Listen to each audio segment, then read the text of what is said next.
homework 9, and it's section 5.1, your petroleum, in your petroleum book, it has to do with petroleum economics. The reason that we have this lesson is so that you can take the time, go through it, so that you begin to understand the economics of oil, petroleum, especially in light of your projects that you're doing.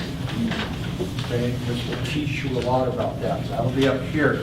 The other one is going to be the video report, which is a very simple thing to do. All you're doing is just writing basically a page, more or less, usually about a page. And that's just, we used to watch 3 videos, we just watched 2. Last week we watched 1, so there's going to be about a 20-25-minute video this time around. And those are to give you some kind of an idea how the infrastructure, this one today is going to be about the infrastructure and establishing that infrastructure on the slope. Some of you who work on the slope will recognize some of these modules that you're seeing that are how they got moved in and all of that type of stuff. A lot of folks have no idea what's actually going on up there.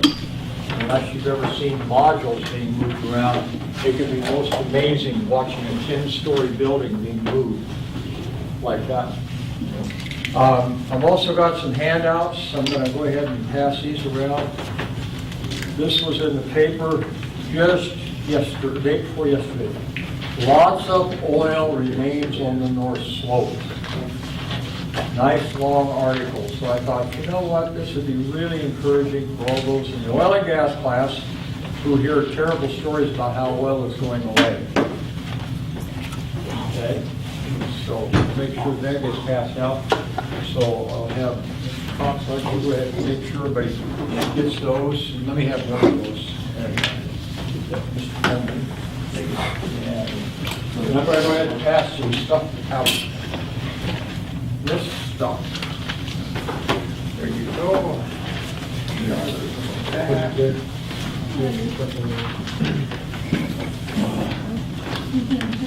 Shiloh. Owen.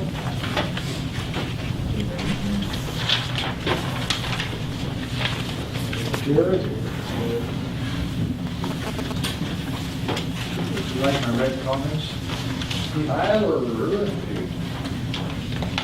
Here. Mr. Crusoe. Look at that.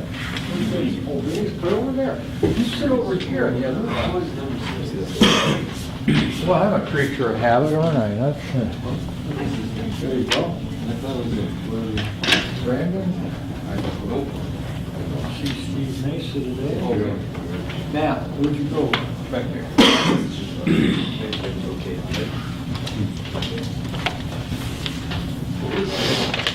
Harley?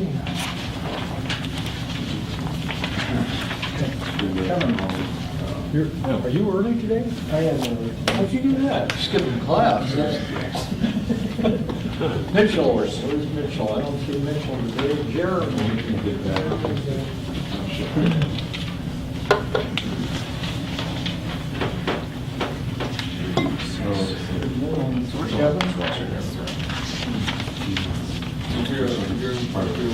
Matt.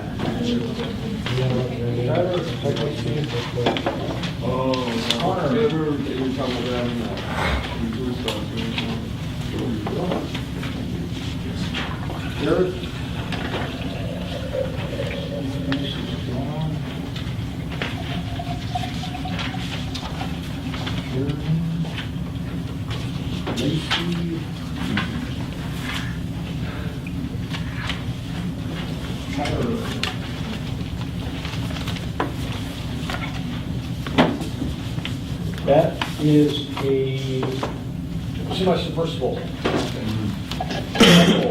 Mr. Kelly. Tyler.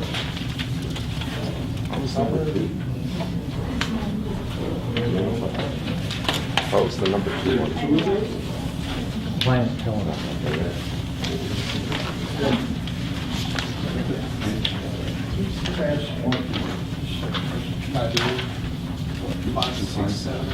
Very good. Good. Brandon.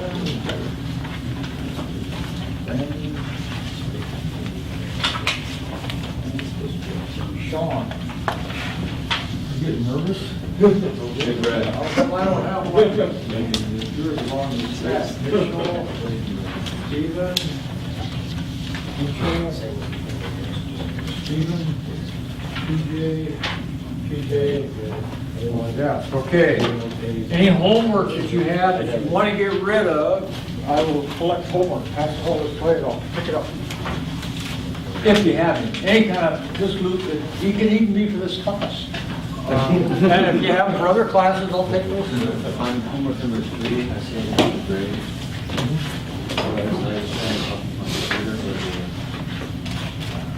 I'll look around for the other. Did I have a grade for you?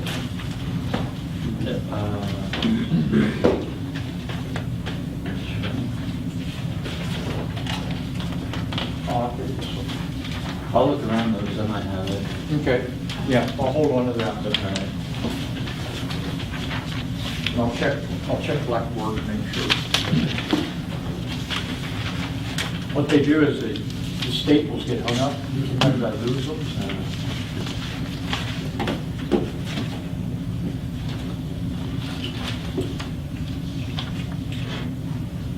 No, losing them this time.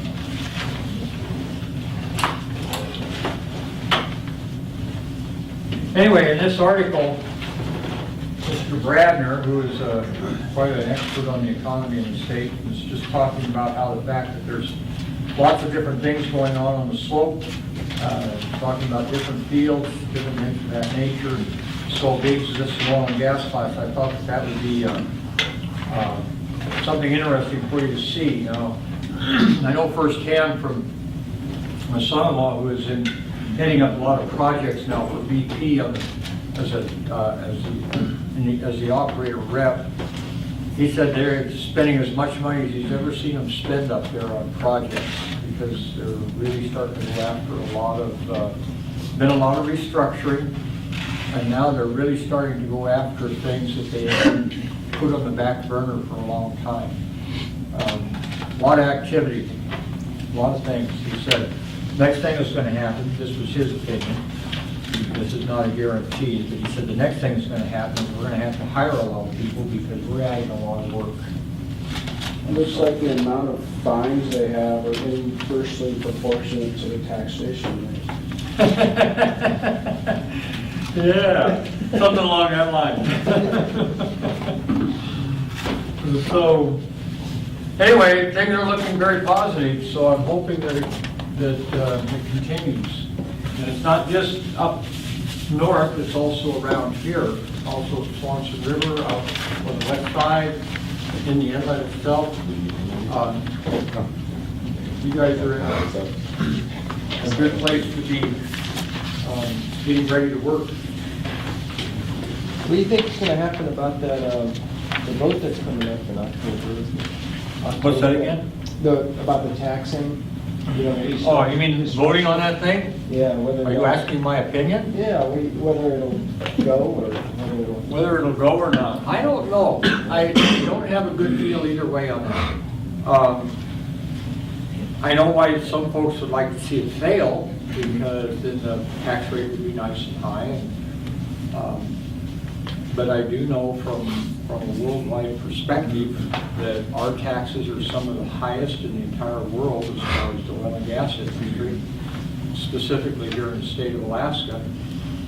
And almost universally, what they did is that the oil companies will comfortably pay, not comfortably, but they will pay up to a certain rate.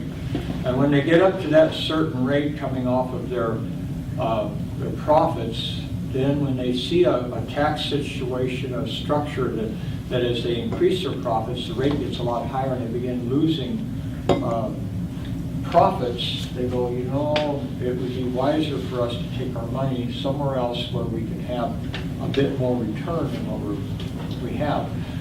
And there was a threshold somewhere in there, and I haven't determined exactly where that threshold is at because I haven't cared to study it that deep. But there was a threshold that the state of Alaska crossed at some time 5, 6 years ago, 7 years ago, that universally pushed all the companies back a little bit where they took a view and said, you know, this is a little too high for us. And so then they just began to invest less. They went elsewhere. It wasn't the fact that there wasn't oil. There's oil.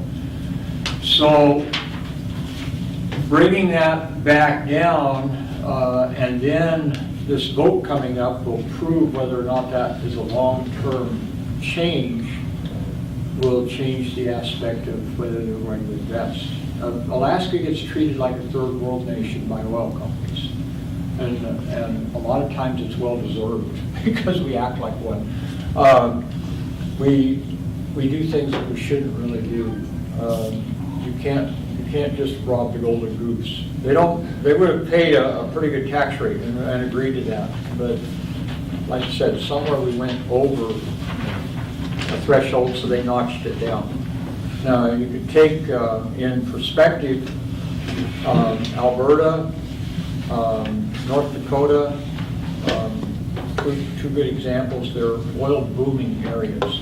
Their tax rates are about half what ours are.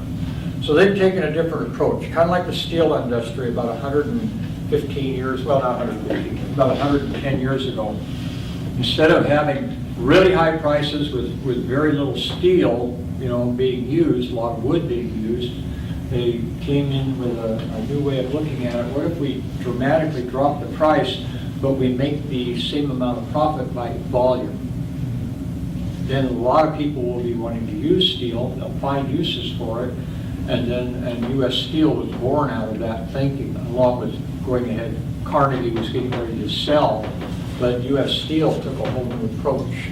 And you can do that same kind of approach in the oil industry. You go ahead and you lower your, not that I'm an industry advocate, but looking back in economic history, you can lower your prices, encourage people to buy into a product, and then encourage them inherently to get to a place where they have to have that product.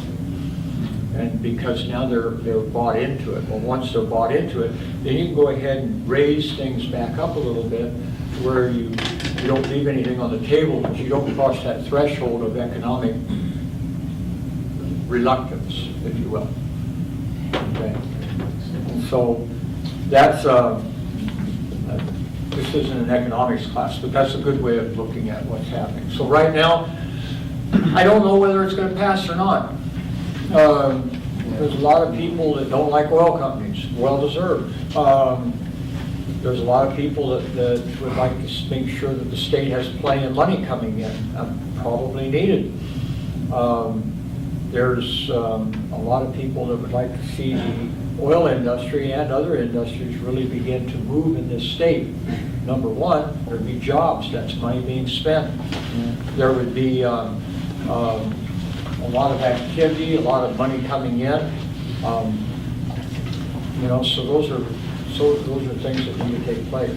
I have a differing opinion on the taxes, and that's one that I benefit from, but I don't agree with necessarily. Is I personally think there should be a pretty good income tax in this state. I think the state really did itself a disservice by not having one when they voted it out years ago. And I was one that helped vote it out, and then afterwards I rethought it and didn't think it was a good idea. What happened is this was one of the most politically active states that you've ever lived in. When I moved here, everybody called Juneau. And it wasn't safe for a politician to walk up and down the streets because everybody knew them. It was a small state, but everybody was involved because, hey, it's my taxes they're spending. Well, then we stepped back from that and said, oh, that's the oil company taxes. And everybody became less involved politically. Another thing that happened was all of the companies that were paying a lot of money out, a lot of companies, not just oil companies, but a lot of those taxes went away. All the people that were working in the state that were living outside, those taxes went away. And so that's a whole different approach. I personally would rather see it, and then if it's people that are living in the state, to give them some kind of a tax deduction because they live here. And there'd be ways of writing that where it isn't a thing that you get tossed out on a lawsuit. And so, just a different way of looking at it, but I think we lose a lot of taxes. A lot of companies operate up here free gratis and don't pay taxes.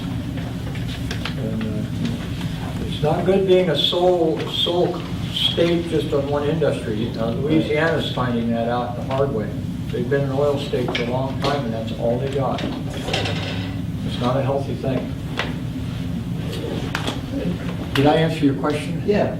Probably expanded on it more than you wanted, but you touch on a nerve. It And, just seems like this spending is kind of related to the change that happened.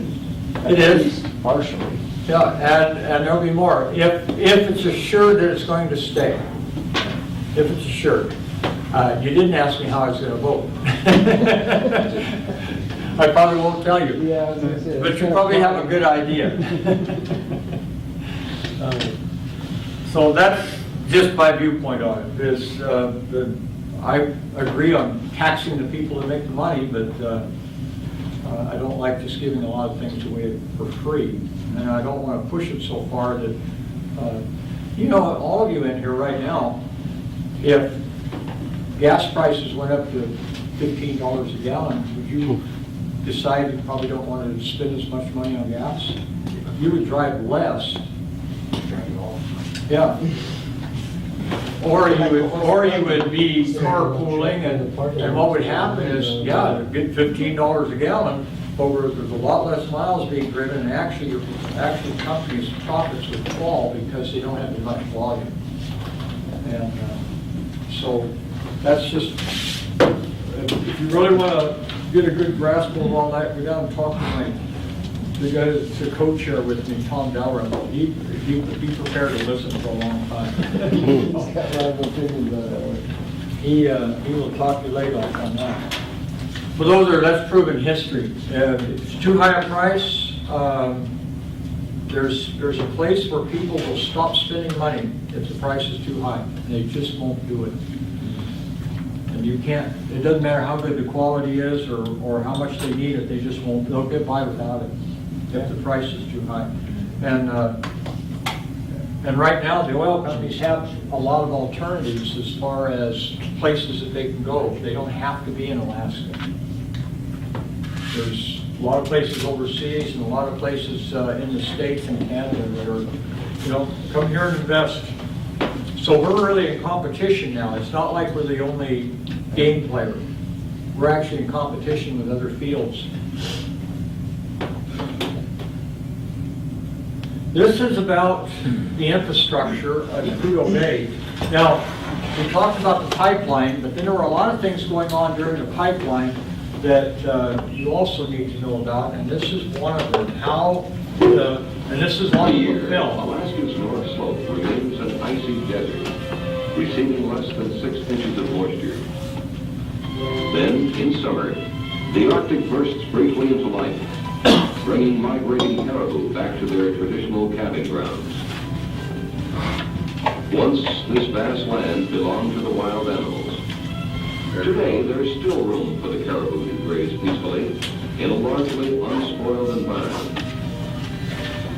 Now, the Arctic wilderness must be shared with a strange new breed that migrates in trucks and airplanes. Protecting the animals' freedom through strict company regulation, man claims part of their land to help ensure his own survival.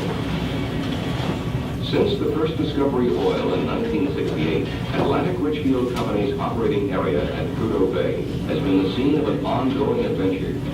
Oilmen and their rigs are part of a massive... This is now known as West Operations. Some 10 billion barrels of oil locked in a natural reservoir beneath the Arctic tundra. To meet the pipeline completion date, summer 1977, thousands of tons of equipment must be hauled here over long distances. In May 1975, the vanguard of an unusual armada sailed from Houston, Texas.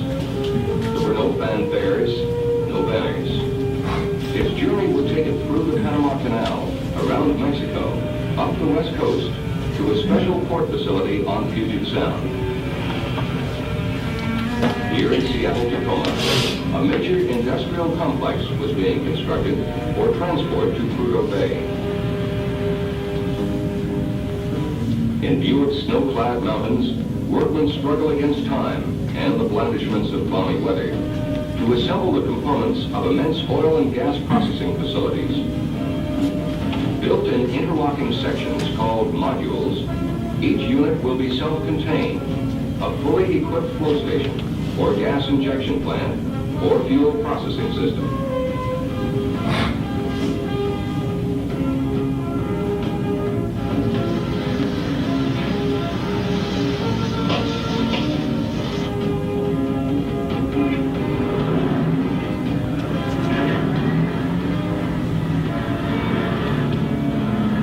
Joined together like the pieces of some giant erector set, they are insulated by steel-encased walls against stinging icy wind blasts from the north. The 300,000 horsepower central compressor plant alone will be composed of 41 separate modular units. As shown in this model, each modular unit is a complex, highly sophisticated structure containing its own heating, ducting, and electrical apparatus. Hauling the giant modules onto the barges becomes a delicate operation. Every factor of weight and balance minutely calculated to prevent mishaps. Some modules stand high as 9-story buildings and weigh up to 1,400 tons. From the dock, they are moved onto ocean-going barges the size of a football field.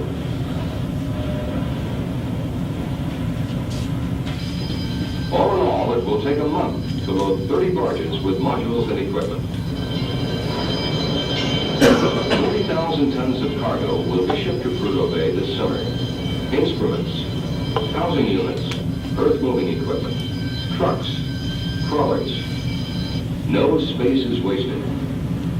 The module's underbelly becomes a vast storehouse for precious cargo, packed in tightly to withstand the rigors of an Arctic ocean voyage. Welded down to prevent slippage in high winds. Spearheaded by ocean-going tugboats, manned by rugged crews, the flotilla prepares to sail.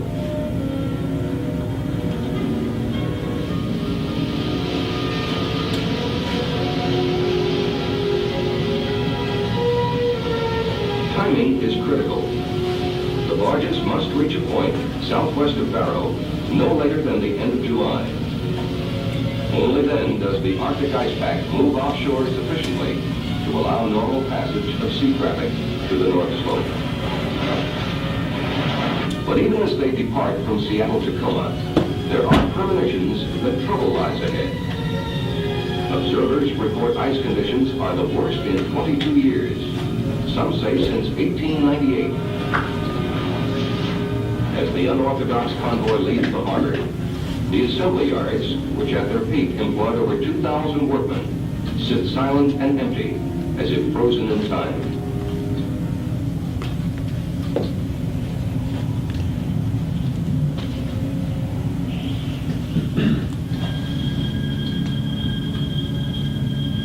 The voyage from Puget Sound to Prudhoe Bay is expected to last a month. An unpredictable journey along 4,000 miles of open sea, whipped by high winds, sudden swells, and crippling fog. Under a shroud of heavy mist, the convoy navigates through the Bering Straits, the first major obstacle in a journey that so far has been uneventful, even calm. Moving north and further east towards Point Barrow, the barges and their tugs encounter an impenetrable fortress of ice. The harsh predictions have become reality. The entire operation faces potential disaster. Meanwhile, at Prudhoe Bay, Atlantic Richfield's preparations continue around the clock. This summer, the sun never sets on the North Slope. Temporary solace for those who toil most of the year in twilight or darkness. Whether sinking steel and concrete pilings to support the modules, or simply moving gravel for highways, the men of Prudhoe Bay are heirs to a tradition of Arctic exploration begun in the last century by Perry and Frobisher. Searching for oil may seem less romantic than racing to the pole by dog sled, but the potential for mankind is no less impressive. By late August, the sun over Prudhoe Bay begins slipping below the horizon. Here, too, are expectations for an early breakthrough by the barges stranded off Point Barrow. The town itself shows no traces of the struggle at sea. From Eskimo Village, Barrow has grown into a prosperous community, many of its natives employed in Prudhoe Bay. Now they too wait for the ice to break. Suddenly, in late August, the unanticipated fury of an Arctic storm lashes out at the barges trapped off Wainwright. One of them, crushed by the force of the ice pack, sinks. In a determined rescue operation, the barge and its precious cargo is saved.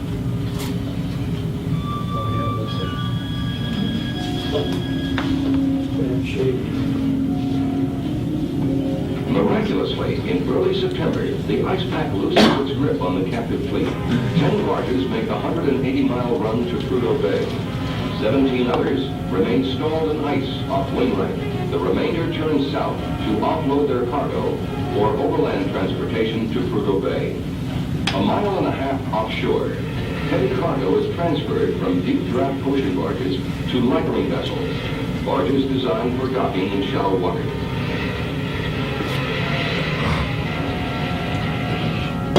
An unloading dock is formed by sinking a special barge at the tip of a causeway jutting out from shore.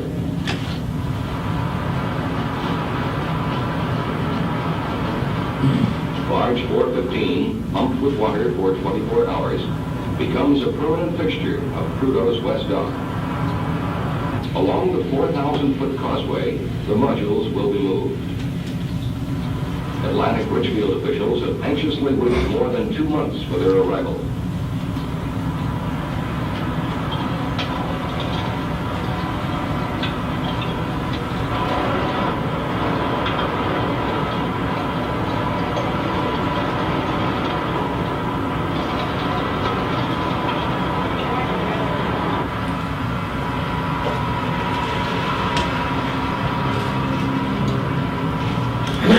Of giant crawlers, the modules inch forward, looming over the Arctic horizon like faceless monuments from some forgotten civilization. Throughout September, sudden snow gusts sweep the north slope, but steady winds keep the tundra remarkably free of snow and ice. And so the procession continues unhindered. The men have scored a victory. The 10 barges are unloaded without a single loss or damage.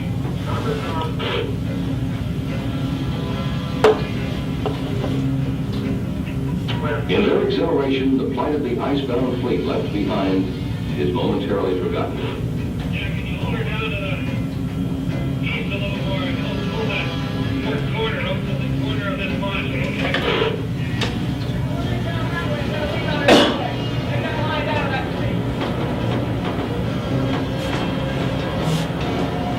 2 miracles are joined, one of technology, one of nature.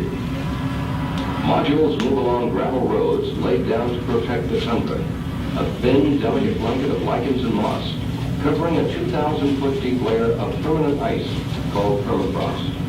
In the south of Alaska, winter's fury has not yet struck. To Valdez, a juncture for sea and land transport, one of the barges sent back from the Arctic already has arrived. Oversized trucks will now carry a vital load north to Prudhoe Bay. Giant beams and girders for bridges to span one of the many rivers coursing through the Arctic. So large are these vehicles and their cargo that all roads north have been cleared by government direction to enable them to pass.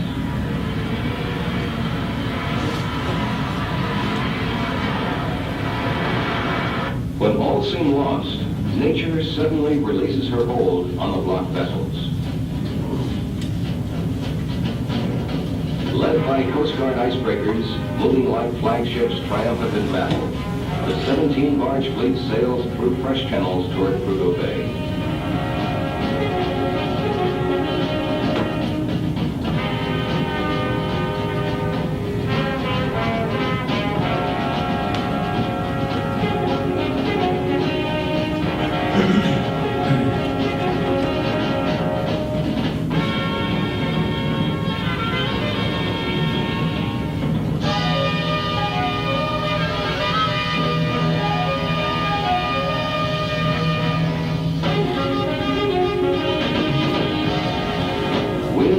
push the ice pack far enough from shore for all the barges to make it safely through, as tugboat bows and whirling propellers help clear the surface ice.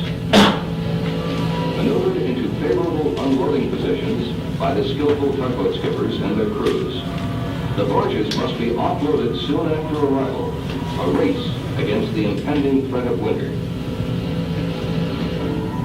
Soon after the successful breakthrough, nature reasserts her power over man.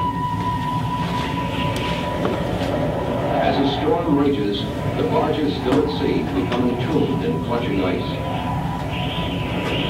But on the land, man retains control.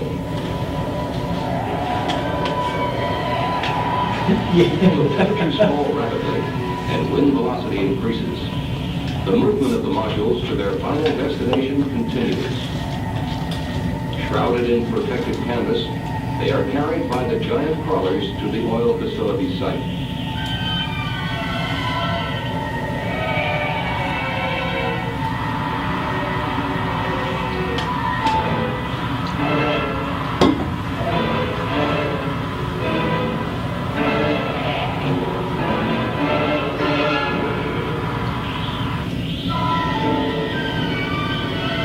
Passing a drilling rig, the modules lend an eerie enormity to the winter landscape, like medieval siege towers being towed towards the attack.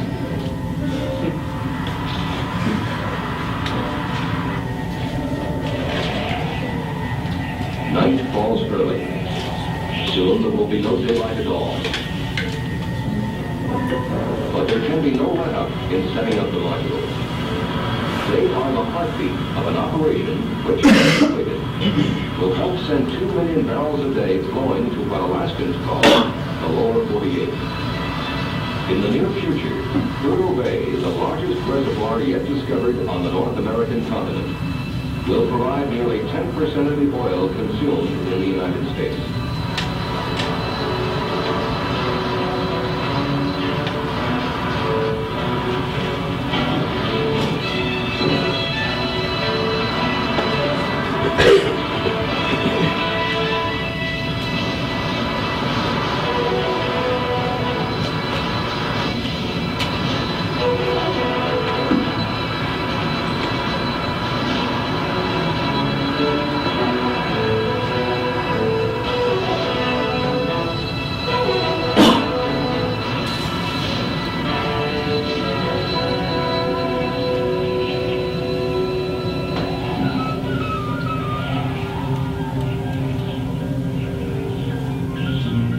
Constructed of sturdy steel and concrete, these pedestals eventually will support an Arctic complex of processing plants, living quarters, and recreational facilities for workers. Sunk into a gravel pad, the exposed sections rise 8 feet off the ground, allowing air to circulate beneath, eliminating heat transference and minimizing snowdrift. Some 400 miles south in Fairbanks, rail lines to the north terminate. Cargo from the diverted barges, brought here by train from Seward and Anchorage, will now move to Prudhoe Bay along the highway.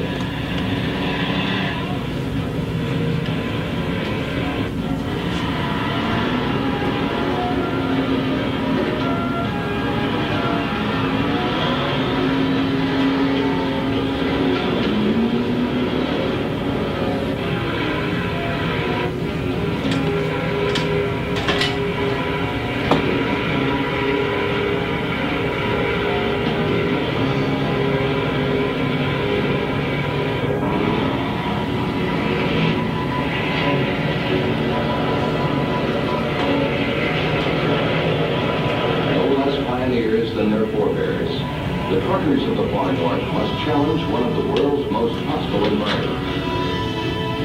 Leaving Fairbanks, the trucks begin their journey north. In hospitable land, they travel the last leg of a journey roughly equal to 2/3 the width of the United States.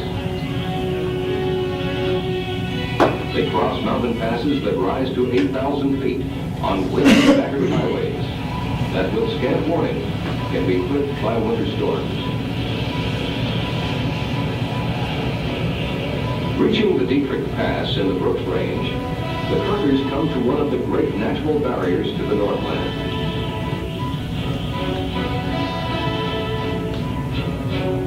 Once over the mountains, they will enter the sprawling, endless monotony of the Arctic plain. Across this barren land, a life-supporting pipeline is being constructed. When completed, the Trans-Alaskan Oil Line will stretch 800 miles from Prudhoe Bay to Valdez, supplying energy necessary for America. Far above the Arctic Circle, Prudhoe Bay lies enveloped in around-the-clock darkness. The massed trucks, which have arrived from Fairbanks, stand as silent testaments to man's perseverance and energy.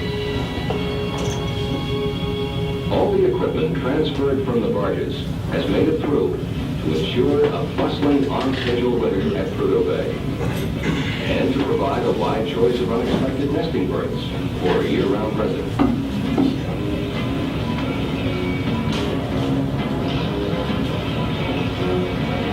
As long as weather permits, the flow of trucks from the south goes on uninterruptedly.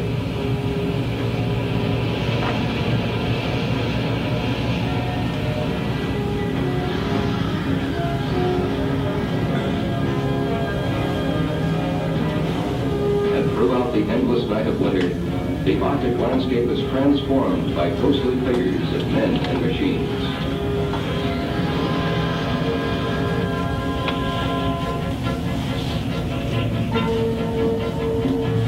Winter temperatures may fall to 60 below, and assembling flow lines must be performed inside a mobile welding hut. These pipes, when joined, will be part of an extensive gathering system, drawing oil from the ground, separating it from intermixed gas and water, and speeding it to the main pipeline.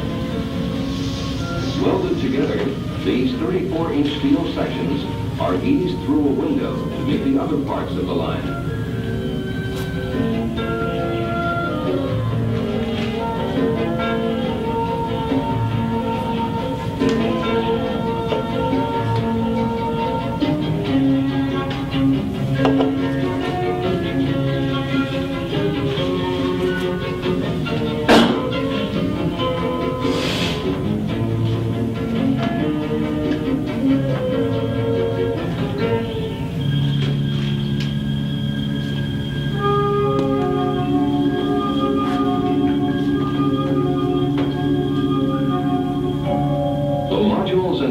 Are heavily insulated to withstand gusts up to 100 miles per hour and temperatures unimaginably cold.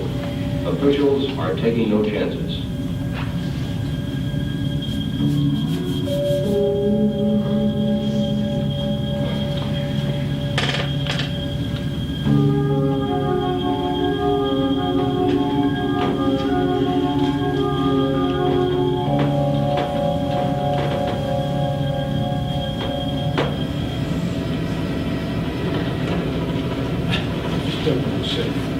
Self-generating heating units are carried in barges to provide further protection against the extreme Arctic winter, and to activate some of the priceless machinery within the modules so as to prevent their deterioration through disuse.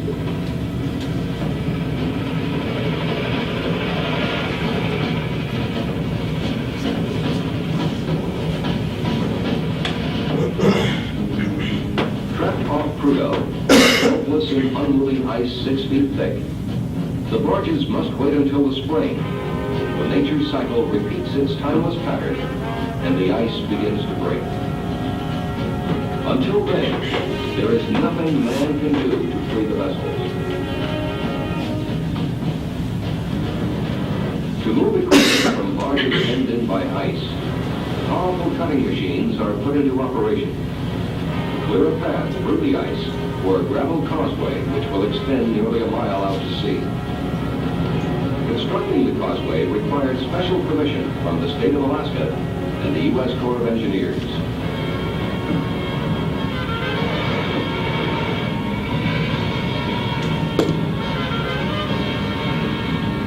The combined might of men and machines attacked the strangulating ice. Within a month, the causeway will be completed. Assurance that a crucial project will now be maintained on schedule.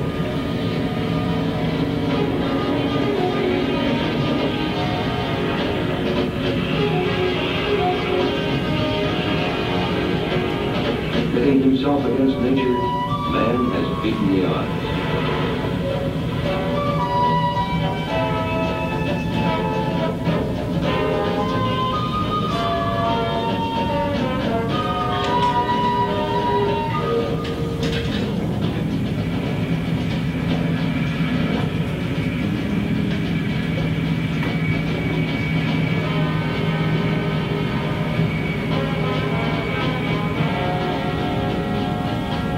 In the eerie darkness of winter, the causeway moves steadily closer to the silent, towering monoliths. Soon the modules will be hauled out to shore, set into the Arctic landscape. Permanent monuments to man's ingenuity and spirit.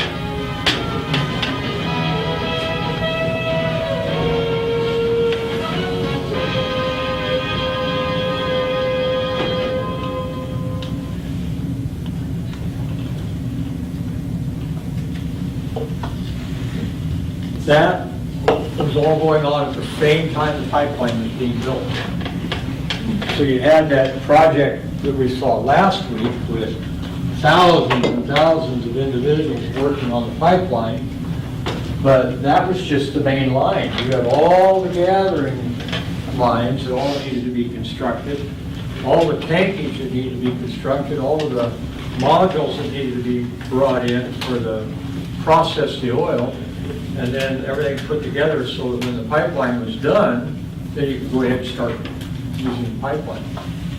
So there was not only just the pipeline being constructed, but all the infrastructure that went with it. And they did. They built a mile-long causeway through the ice, big old long gravel. They got the permitting to do it, and so they dug out all the ice in the middle of 50, 60 below, and what they said was, and it was true back then, the talk wasn't global warming. The big talk in the paper was global cooling, and because some of the winters had been so bad. There were winters and summers in which the barge traffic never got into Prudhoe. They got all the way up there, waited, and then had to turn around and come all the way back down and offload in Valdez, and then figure out ways to get everything up. I think there were at least 2 summers that there was no access into Prudhoe Bay because of the ice. Ice pack never moved out. And it was pack ice, it wasn't just shelf ice. That was a real big, old, thick, hard pack ice that just will grind a boat right to smithereens. And so, when I worked up there, winter usually came in late, about the 3rd week of August, and usually you didn't have any birds flying in until about the 1st week of June, and they would come in, stay for about 8 weeks, and they were gone. And sometimes the lakes and rivers in Prudhoe Bay, if you get up towards Galbraith Lake, sometimes that lake didn't thaw in the summertime. Stay frozen all summer. Same thing, the Brooks Range on the other side, Walker Lake, and some of those big lakes wouldn't thaw. They just thaw around the edges, and because the summer would stay cold. So we definitely have a warmer climate than we had. But if you were here 40 years ago, the talk was global cooling. We were going back into an ice age. So, for what it's worth, Jack probably remembers that. And 64 years worth. anybody find it interesting that you can move a 10-story building on a rough gravel road and in all kinds of weather? And I just find that fascinating. I used to see them moving down the road, and they moved about, sometimes at only 1/4 mile an hour, just extremely slow. In fact, it almost imperceptible. It didn't appear that they were even moving because it was so large. And they just be roads were perfectly, they didn't tip. You can't afford to have them tipping, so you had to have everything leveled out. Well, they were talking that was CCP, right? Huh? They were talking that was a compression plant? Yeah, all the plants. Right, but even the compression plant's the closest facility up there, and that's 5 miles away from Westnock. That's right. God damn. Yeah. Well, you know where the big BP camp is? Yeah, that all was moved in. All of those. all those modules, all the big modules. And they set all the foundations, and then went ahead, brought them in, just set them down, and everything matched up. Well, we've got a bunch of buildings we're waiting to get rid of too. They're sitting at a staging area by West Hawk. Old buildings that had asbestos and everything else. Yeah, move them out. Take them away and burn them. Yeah, it'd be better, it'd be cheaper to go ahead and ship them out rather than dealing with it up there. They've been sitting there for years. Yeah, so. That's exactly right. All that compression plant, the whole works, power plant, everything. Let's take a look at some stuff. We're going to tie up a lot of loose ends because on the next class I want to go into emulsion and some other things. And so we've got lots of loose ends here and there. Be sure you grab some of the homework. It's got the little video report. It's not a big deal.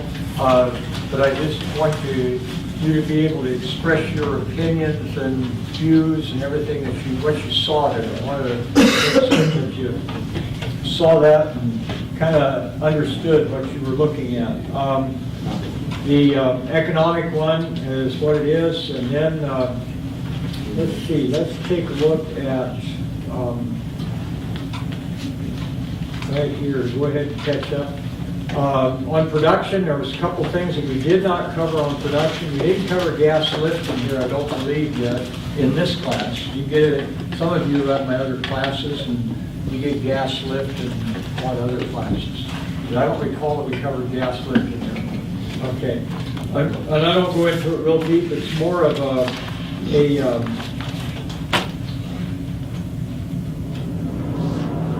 a second. Just messed up. Hang on. I gotta restart this. You guys will appreciate this. This is a really good film. It has good music.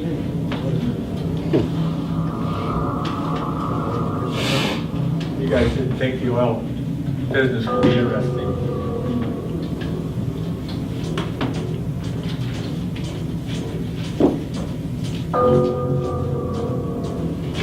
These are mandrels you're looking at. These are gas lift valves. We're gonna go look at one in just a bit.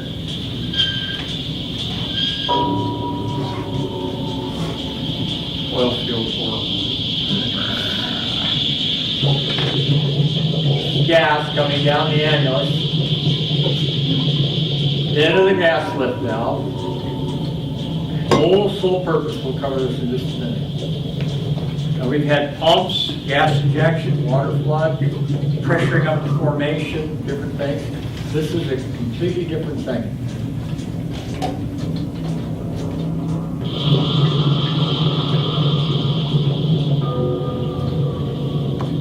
The oil is starting to move. You can see the oil going up the production strength, and up it goes. That's gas lift. Let me tell you what we're up to. With gas lift, what we're up to is, just a second, just gather itself. It's all frozen. Oh, okay. Definitely frozen.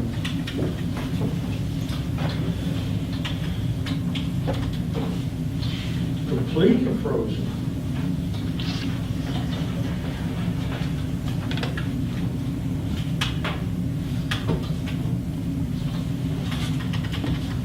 Come on, we're going on a tour before I get upset with my computer.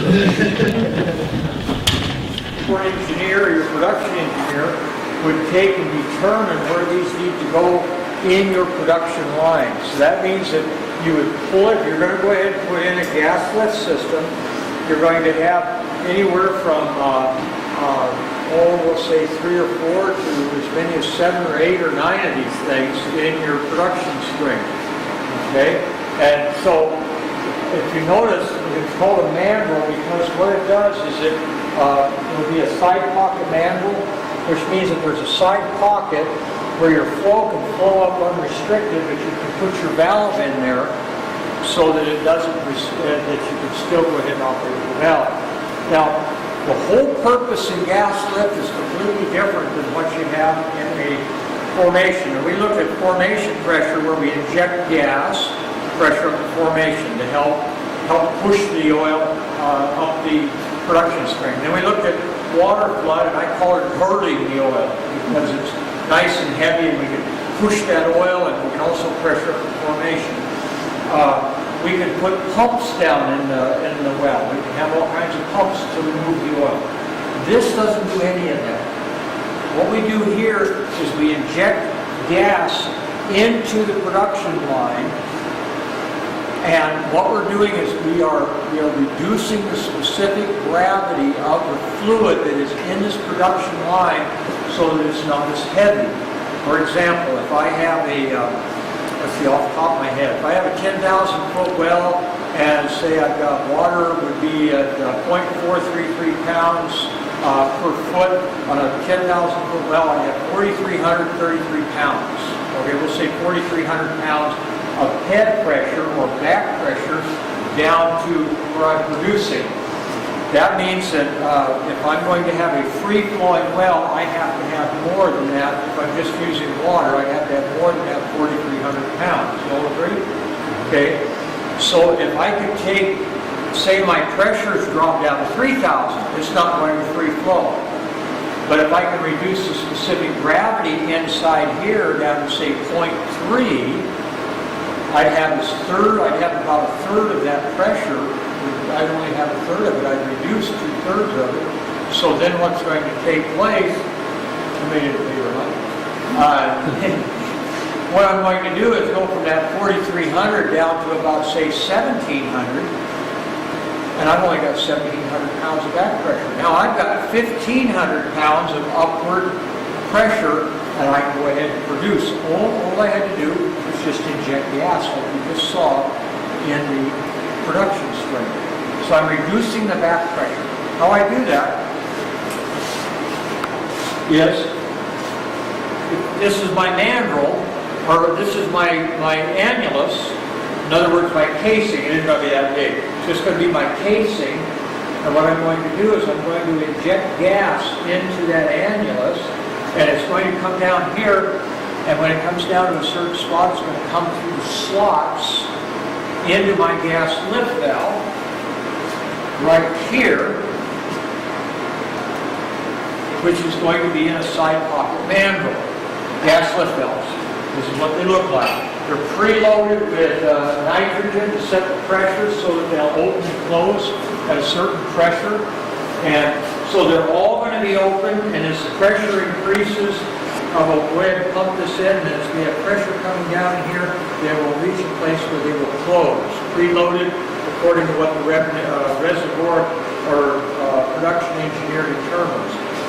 And so then they'll go ahead and open, that will pass the gas through the valve, and that gas will be injected. It will come in here, and we're going to go through an unloading sequence in a minute. When we go back up, in our string, we would unload the first part, then we'd unload the second part, unload the third part. The valves would be all open, and this one would close, next one would close, next one would close, on down until we completely unloaded the entire production string, reduced all of that weight with our low specific gravity, and now it wants to go ahead and produce. The advantage in this is, what do I have to do if I've got an ESP? Can I change that out very easily? I have to bring in a workover rig. Okay? And if I've got a water flood, I've got to have a good source of water. That's why Swanson River didn't have water flood. If I have gas injection, I've got to have some pretty good turbines with a lot of pressure and all force, move a lot of gas. And just because I have gas injection doesn't mean that I'm going to pressure up the whole formation. If I've got a huge formation, it's going to take a lot of pressure to do that. In here, I'm directing a small portion of gas in relation to everything else into an effective place. Also, you see the little devices right here at the top, little point thing. And you see the little edge on it where it looks like I can come down there and clamp onto it or something? That's absolutely correct. I can come down through here with a wire line unit. But don't anybody in here work for a wire line out there?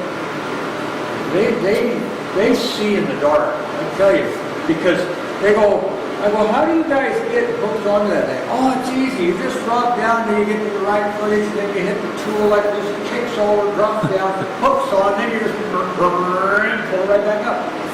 How do you do that? Well, you just see it. I said, no, you don't. But that's what they do. They come down here with their wireline tool, they kick over, hooks on, they pull out the gas lift valve, and then they bring another one down. It would be like bringing this one down, comes down through here, they kick it over, it goes down into the slot, and then it's all hooked in there and it's ready to go. That's nice and cheap compared to bringing in a whole work over here. So this is called a side pocket manual. You can see how it is actually kind of a side pocket like this. And so this would be at a predetermined depth. When you're putting your drill string back in, there would be a certain spot where you would separate it. You would put this into it. You'd drop down the next footage to where you're going to put the next one in, the next one, the next one, the next one, until you're all the way down to the bottom. Okay, of course, now that means that you also have to hook up all the piping. I'll show you some of the piping in just a little bit when we get back up where you've got your gas coming in through a header system and then over to a choke system and then going down your annuals. And I'll give you a view of what that looks like, just for an overview. So, some of you guys want to push that back in the corner for me, I would appreciate it. Head back up. Some of the And is there anything in the industry where they actually create, with all the pressures that they're doing now, they actually create a venturi where they're pumping and using the oil itself to possibly create that lift as well? I mean, that's a system you're trying to... kind of like a jet pump. Well, yeah, if you create that, move There is. Let me show you real quick, like, and I don't think you were in here when we were talking about that. When this comes up, I'll show you. Just a second. You can on what we call a hydraulic pump, hydraulic downhole pump, and you can use that in a number of ways. You can use it as a where you're actually driving a pump motor, an oil-fired pump motor. And then that's, you're using power oil to drive and you may have seen it on the film when I talked about that. Well, there's also, and I don't cover it much because there's none that I know of in the inlet being used, but you can use a venturi, also a jet pump, and use the oil that you're pumping from above to do exactly what you're asking. logical. I don't know if this came up or not. Oh, it did, good. Yeah, if you go right here, no, that's the file. You guys don't see that. I don't think so. I'm not that. I'm dumb, but I'm not that dumb. Okay. I can give you an old one.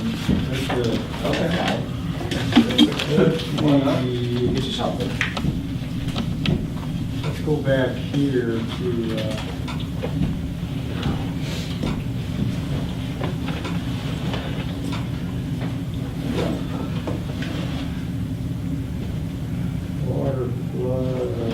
Hydraulic downhole pump, right here. On the hydraulic downhole pump, this type right here, it talks about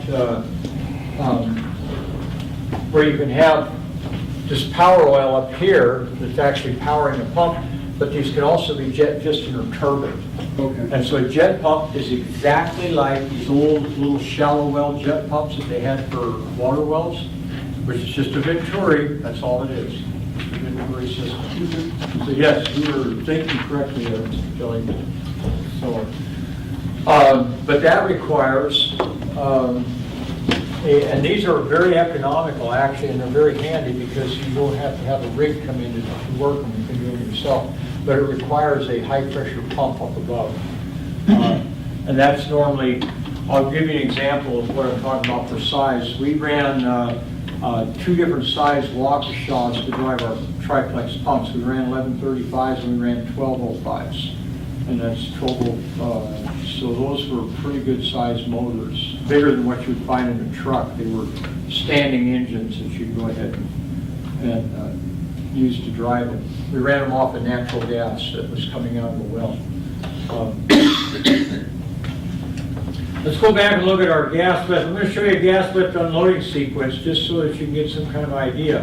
What will take place, and this will give you a little bit of a, this will start. You can see the gas starting to come in. I'm not going to go into detail too much because this is the oil and gas class, but just for an overview. Well, what we're doing right here, we're seeing the increase of the pressure of the gas going down. We'll have a lot of gas at first when we're going down. We get to our first gas lift valve. Okay, so we're at about 850 pounds of pressure downhole going down into our annulus. And what's going to take place is as this is going to be where maximum pressure will be at. We're going into we're unloading this first part of the production string. We're actually dropping our pressure here. This is our downhole pressure. This would be the whole total pressure of the string. And you can see this is starting to move across. A number of things are going to happen here. One, we're beginning to produce.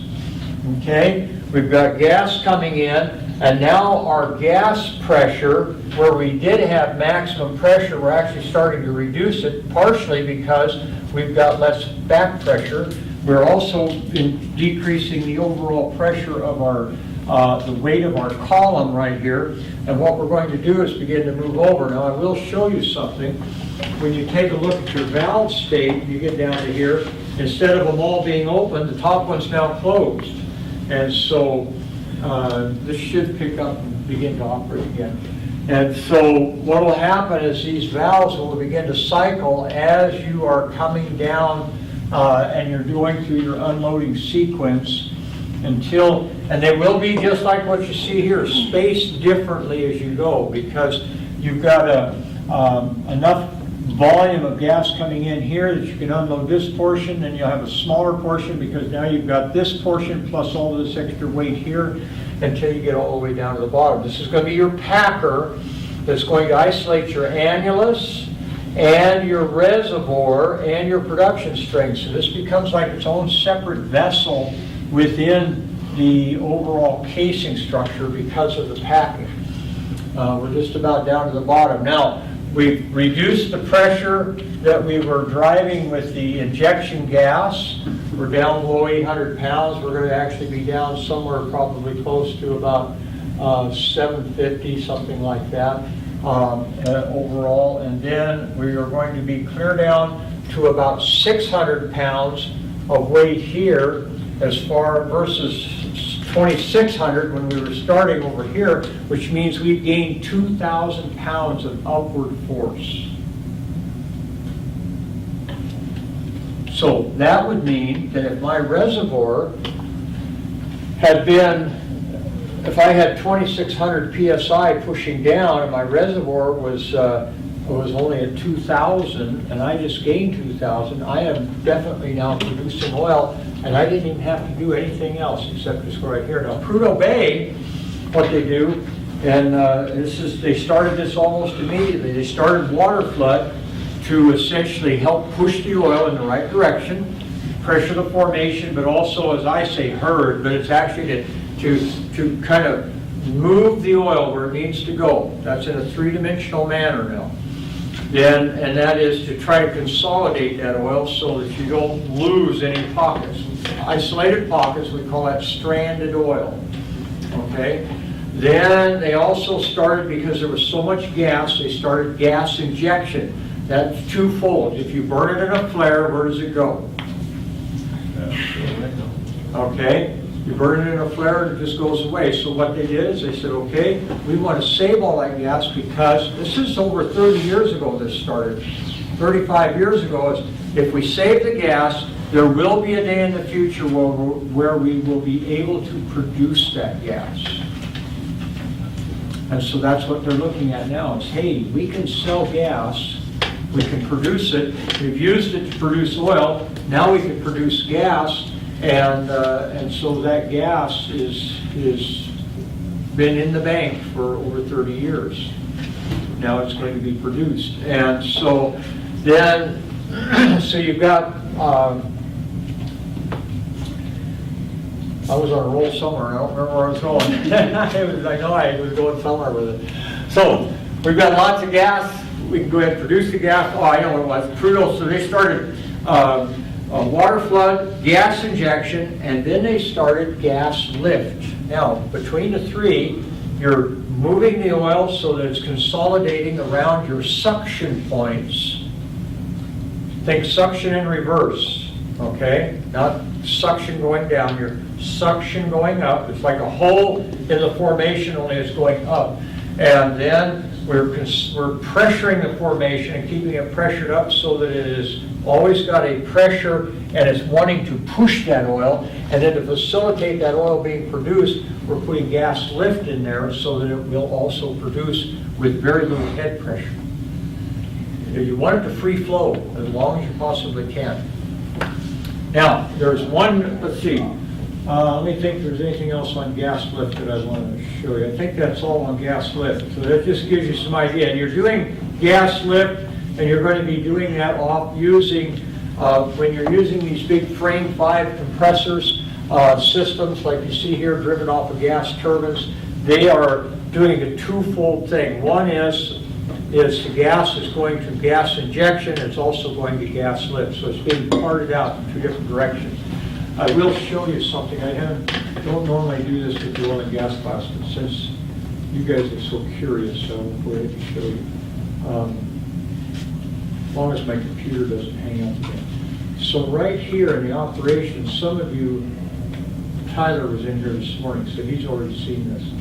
But this will give you an idea of what it looks like in a, when you're looking at a well that has got gas lift on it. This would be what you'd be looking at. This would be your wellhead, because this is on a platform, so you can actually see your wellhead. This is your Christmas tree up above.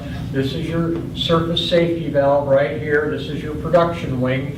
And then right here you have your gas lift, gas coming in, going into your inner annulus. That's what you've got your choke here that is controlling the amount of gas flow. This is your outer annulus. It's got a gauge down here so you can monitor the pressure.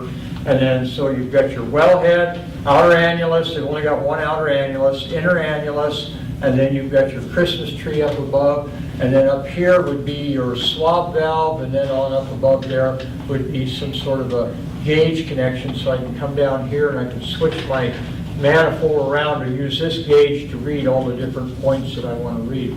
And then this would be off of my production right here, looking at my production, and then if it trips out and I lose pressure, then my gap surface safety valve will close. There you have a complete Christmas tree. That's what it would look like. It stands about, with the wellhead and everything, it's going to be taller than I can reach. It's about 9 feet tall right there. Actually, from about here, it's a good solid 9 to 10 feet up to the top. That's because the wellhead's up above the surface. That wellhead normally would be down below in the cellar. They don't have cellars on the on that particular platform. Okay, questions? That's gas lift. Let's go take a look at some other things then with gas lift. So we've got gas lift. I hadn't covered that, and I had intended to cover it, and I wanted to make sure that you knew what that's all about.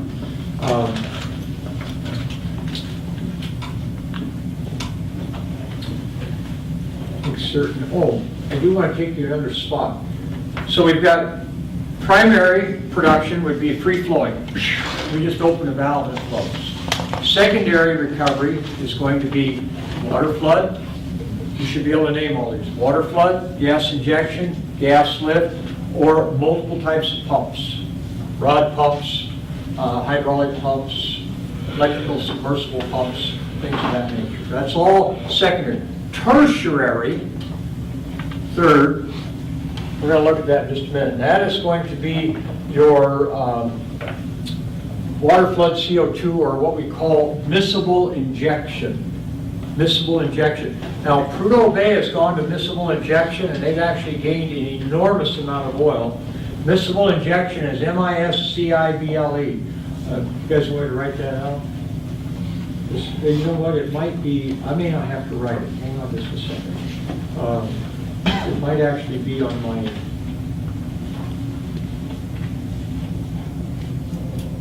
I'll let my smart notebook I want to see if I can get out half the right thing.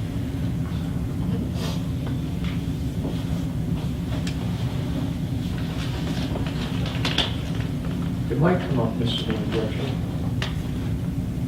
It does, miscible injection. Came up for a moment. We'll call it up a different way, hang on. For some reason, it didn't want to, there you go. Okay, no, I didn't want that. I'll hide that from. Let's try this again. Miscible injection. Okay, open with. There you go. MISCIBLE, miscible injection. And this can be a number of things. It can be CO2. It could be NO, it could be N2. The CO2 would be a classic one. And there is going to be a lot of CO2 on the north slope if they put in a gas line, because if you put in a gas line, you've got to take an amine unit to clean up the acid gases, because Prudhoe Bay is notorious. They've got a lot of acid gases, CO2 being one of them, along with H2S. So if you take and go ahead and build a gas line, and you run it through an amine system, and you recover all of the CO2, you can use the CO2 to put back into the formation, both the pressure and use the miscible injection. The miscible injection, what it does, there's a number of ways of doing this. Is CO2, straight CO2, or CO2 water alternation, like you see right here, and it literally will scour the rocks in the formation. When you produce oil, think about this. If I clean oil, if I had a floor here that was just concrete and I'd spilled oil all over it, and I came in with a squeegee, I squeegeed up all the oil, do I have all the oil? Nope. What if I left a film of oil all over the concrete? Now, if I came back and really super cleaned it, off a floor this size, if I just squeegeed it, I might be able to get as much as 2 or 3 gallons possibly off the floor. This is what they realized up on the slope. They had produced oil for 30 years. They had pulled all this oil out of the formation, 3-dimensional now, we're thinking rocks everywhere. And they said, you know, there's a lot of rocks down there in that formation. There's a lot of oil on those rocks. We've never bothered to clean the rocks. What if we clean the rocks and we find a way to do that and we can produce more oil? They found a lot of oil. You know, the pipeline was supposed to be down about 250,000 barrels a day by now. What happened was they went to miscible injection about 5 to 7 years ago, serious miscible injection, and the production is still running about 600,000 barrels a day. Mostly because of this type of recovery, that Prudhoe was supposed to have been dead a long time ago. Well, new technology comes along, and there's other ways. So, and this is, like I said, there's numerous ways of doing this. One is you inject gas down, and the gas tends to clean the rocks. You do an alternate scenario. Water, you go ahead and do water, CO2, water, CO2, water, CO2, or some other system where you are cleaning the rocks. Now, you can inject chemicals. That gets expensive. And also, it doesn't necessarily guarantee good recovery, because you're not just injecting in one plane, you're injecting in a 3-dimensional sphere. So always remember that. But this is a tremendous way of then cleaning the formation and driving the oil. You have a place where it's going, you have a place where it's coming in, very similar to water injection or water flood. That's called tertiary. Okay, tertiary, right there. T-E-R-T-I-A-R-Y, tertiary. And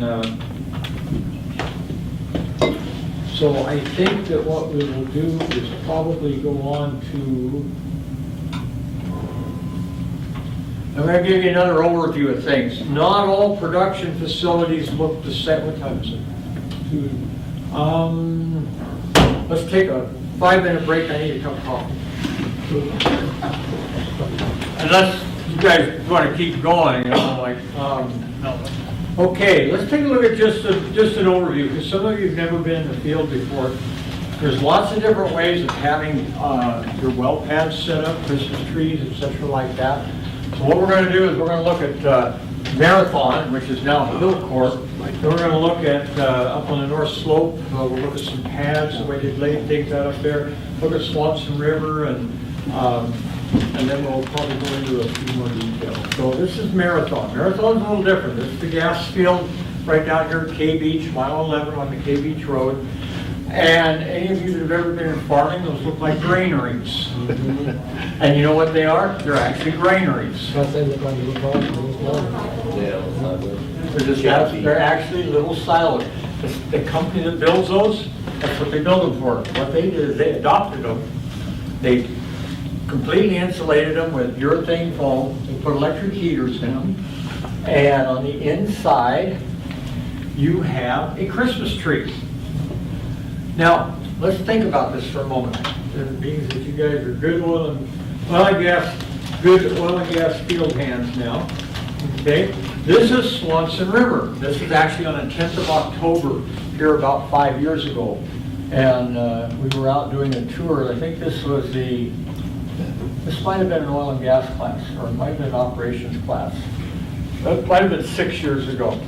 And so they don't enclose their Christmas trees. They leave them out. Why would we enclose a Christmas tree and heat it at the Marathon Gas or the Hillcourt gas field, and not do that with an oil production field here? That's gas. This is oil. If gas collapses, it's like, what, 1,600 times it when it Well, collapses? that's true, but what do we have in gas? Vapor. We have vapor, that's right. We have hydrates. And hydrates, if we have a well that is not heated, those hydrates will come out, freeze, now it's flooded. Don't worry about that here. How does the gas come out, or the oil come out of the ground? Warm. Yeah, very warm. Sometimes it can be extremely hot, but it's warm, definitely warm. And as long as you're producing it, you keep it moving, you're going to be okay. And so that's the difference. If we look over here at, so you're going to find a lot of local, what I call local conditions, depending on what you're producing and what's taking place. Here, what they have, this is so hilarious too. I don't have any in here right now, but if you go to work on a well right here, you literally have to unhook all the electric, you have to take and bring a crane in, you have to pull this whole thing off, set it over here like this, work on this, and put it back over, set it back down, put it all back together. Yeah, Big pain. Why didn't they put a door on it? Well, they have a door. A granary door. Little tiny man door. And fortunately, it's not considered a confined space, but there's the entry door right there. It is really technically a confined space, and I'll tell you why. Because you can't enter it unless you can assure it's gas-free. They've got all kinds of gas monitors in there, so then you have to assure that it's gas-free before you enter it. And so it works very, very, very well for that particular field. It's not good for all fields, but it's very good for this field. Now, going back to Swanson River, this particular field, everything is in the open like this, which means that you've got to be very careful that you don't start letting a well sit too long. It may have to flush it out with methanol or something like that so that it doesn't go ahead and set up and you don't build up emulsions or things of that nature. So that it could be a hazard. Because Swanson River, right in this vicinity, has been as low as 70 below zero, 1971. And so it can be extremely cold in this area. 50 below is not uncommon. 50 below, and I'm running on down the line here, and you can start cooling that oil off pretty quickly. And so those would be considerations, and they don't have steam around there. Was it during the last ice age? Pardon? During the last ice age in 1971? That's right, when everything was global cooling, that's what all the papers were claiming. And they were selling all kinds of stuff that for global cooling. That's back when they talked about the ice on the North Slope, you know, and bitterly cold, and then it turned around, and so now it's global warming, or something of that nature. This global change, how's that? The change is the climate change. Let's take a look at what we've got going on at Prudhoe. Prudhoe's a different story. This is if we've got enough space on the, we do, good. Okay, this is in the, this is looking at Prudhoe, what is that touch mode has been installed? This is springtime in Alaska. Okay, this is actually summertime. And this is a spring breakup up on a North Slope oil pad. I'm going to show you a big picture of one in just a moment here. Let's take it. If I can get this thing to settle down. We'll come over here and we'll typical pad on North Slope. I think this will be a good picture for you. It just gives a good aerial view, if I recall. I teach too many classes. I try to remember the progression and all these things for all the different stuff that I have. Come on.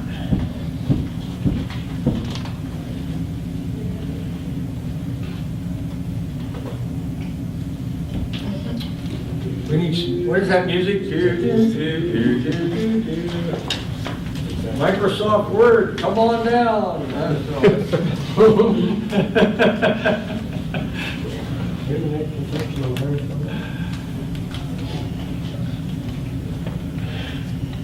Wow. This is slower than it booting up.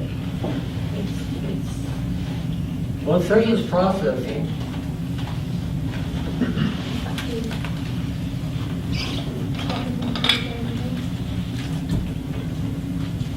Well, while that's thinking of what it's doing, we'll come back to There it goes, this. it's up there now. Is it up there now? I think so, the whole icon's down at the bottom now. Well, that means something. Aha, there we go. This is what I was looking for. Okay. This is actually looking at Prudhoe, and you can actually look out at some of the other pads. This would be like, and I don't recall which pad this is. I should remember, but you know X, Y, Z and all that kind of stuff. Anyway, you're going to look at, this is Prudhoe Bay, and we're going to take a big 10,000-foot view, aerial view, then we're going to look a little closer as we look into this, and then we'll probably look at some well servicing. But what you see here is a matter of convenience depending upon the contractor who was contracted at the time that they were doing the drilling. And so you have well houses. Prudhoe does not leave their wells open to the wind and the snow. Otherwise, and plus there's also critters. So it really wouldn't be too safe. I mean, you've got, would that be correct? Yeah. Wind, Polar bear. yeah, wind, snow, and little black noses, okay, that have great big white bears behind them. And so, and those can be in any place at any time. And you smell good to them. Man flesh. Okay, so, that didn't sound right. That didn't come out quite right. It must be near the end of the semester. So we have, what you have here is by design. You will not find this in a lot of places. What did you notice about the, I want to make a point here with this, because this is where things have changed. And so this is Prudhoe. Let's go back and look at this Marathon Hillcorp thing. What do you see here that's a little bit different than what you just saw at Prudhoe? This is definitely not laid out in any particular pattern. I've looked at theirs when I've been up there. It was kind of like, okay, let's go ahead and drill over here because we've got enough space to drill over here. I mean, they knew the formation was underneath them. Most of these wells were drilled back in the 1960s. They said, okay, let's go ahead and move up over here, and we're going to go ahead and do our production and start working things over here. And so it was just kind of like here and here and here, and then there'd be one over there and one back here and one over there. And it was just kind of wherever they could set up. That's not the case up north. You go up north, and it's going to look just like this. The spacing is going to depend on who the drilling contractor was at the time. Doyon, Brinkerhoff, or whoever it might have been. And so what you're going to have, and it would depend on their drill rig and how they could move it from one space neighbors. You know, it all depends on the drill rig, how far they were going to move it, and they would go ahead and contract to drill a certain number of wells and then they would go ahead and set up for those wells. And so what you'll have is all of these wells going down. Are they all going in the same direction? Absolutely not. Going wherever the drilling engineer has got them drilling to. You notice these must have been drilled by another type of a rig, because what are they? They are closer together. These are further apart. And that's what you see up there. And they all go into a production facility and then into a gathering line, what we just heard about on the film, the gathering lines that then to go on into a processing facility. So you'll have different pads. And those of you who have never been to the slope, it looks just like that. It looks like you're flying into a small town, small city, small cities all over the place. And it's all lit up. There's all kinds of, in fact, you'll be quite surprised. You'll fly in at night and you'll go, my goodness, this place looks busy. Well, it is busy. There's thousands of men and women up there working, and there's a lot of activity. And so it is busy, and there's a lot of things going on. This is summertime up there. Break up. 2 days of it. What's that? All 2 days of it. Yeah, well, so there's been as many as 2.5. If you can tell through the clouds and mosquitoes and black flies. Oh, yeah, the mosquitoes are bad, and the black flies they do not know what the word mercy is. You only can wear a head net for black flies. There's no bug repellent in the world that will keep them off. Am I wrong? You're right.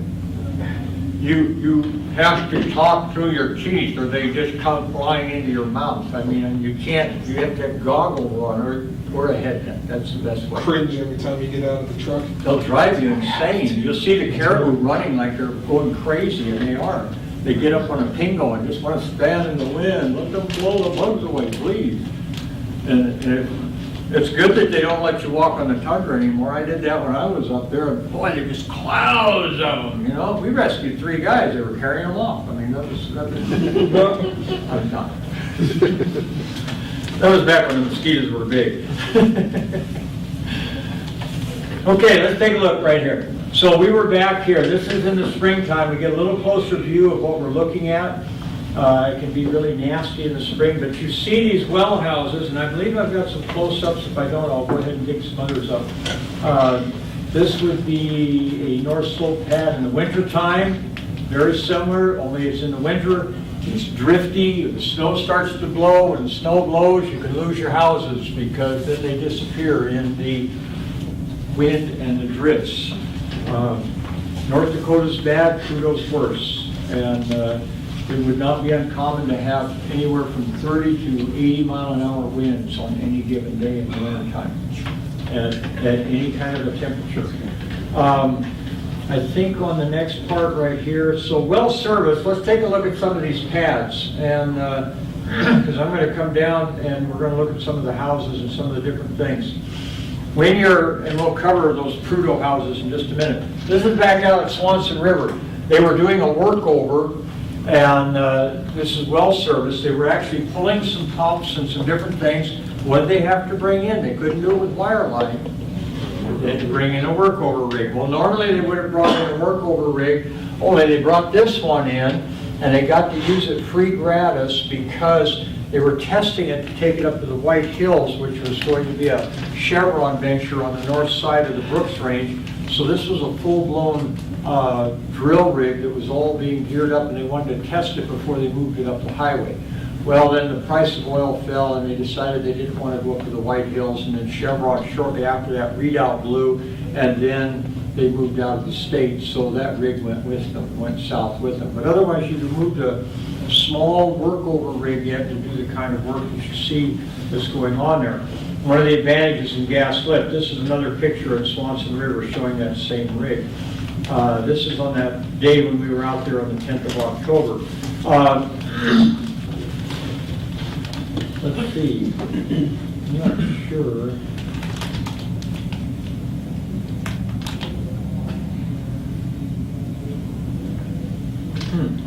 It's open, it's right there, where it's opening. You know, I think what I'll do is just, I guess it will come up. Oh, these are just some of the Christmas, I don't know why I had that on there. I didn't need that to be there.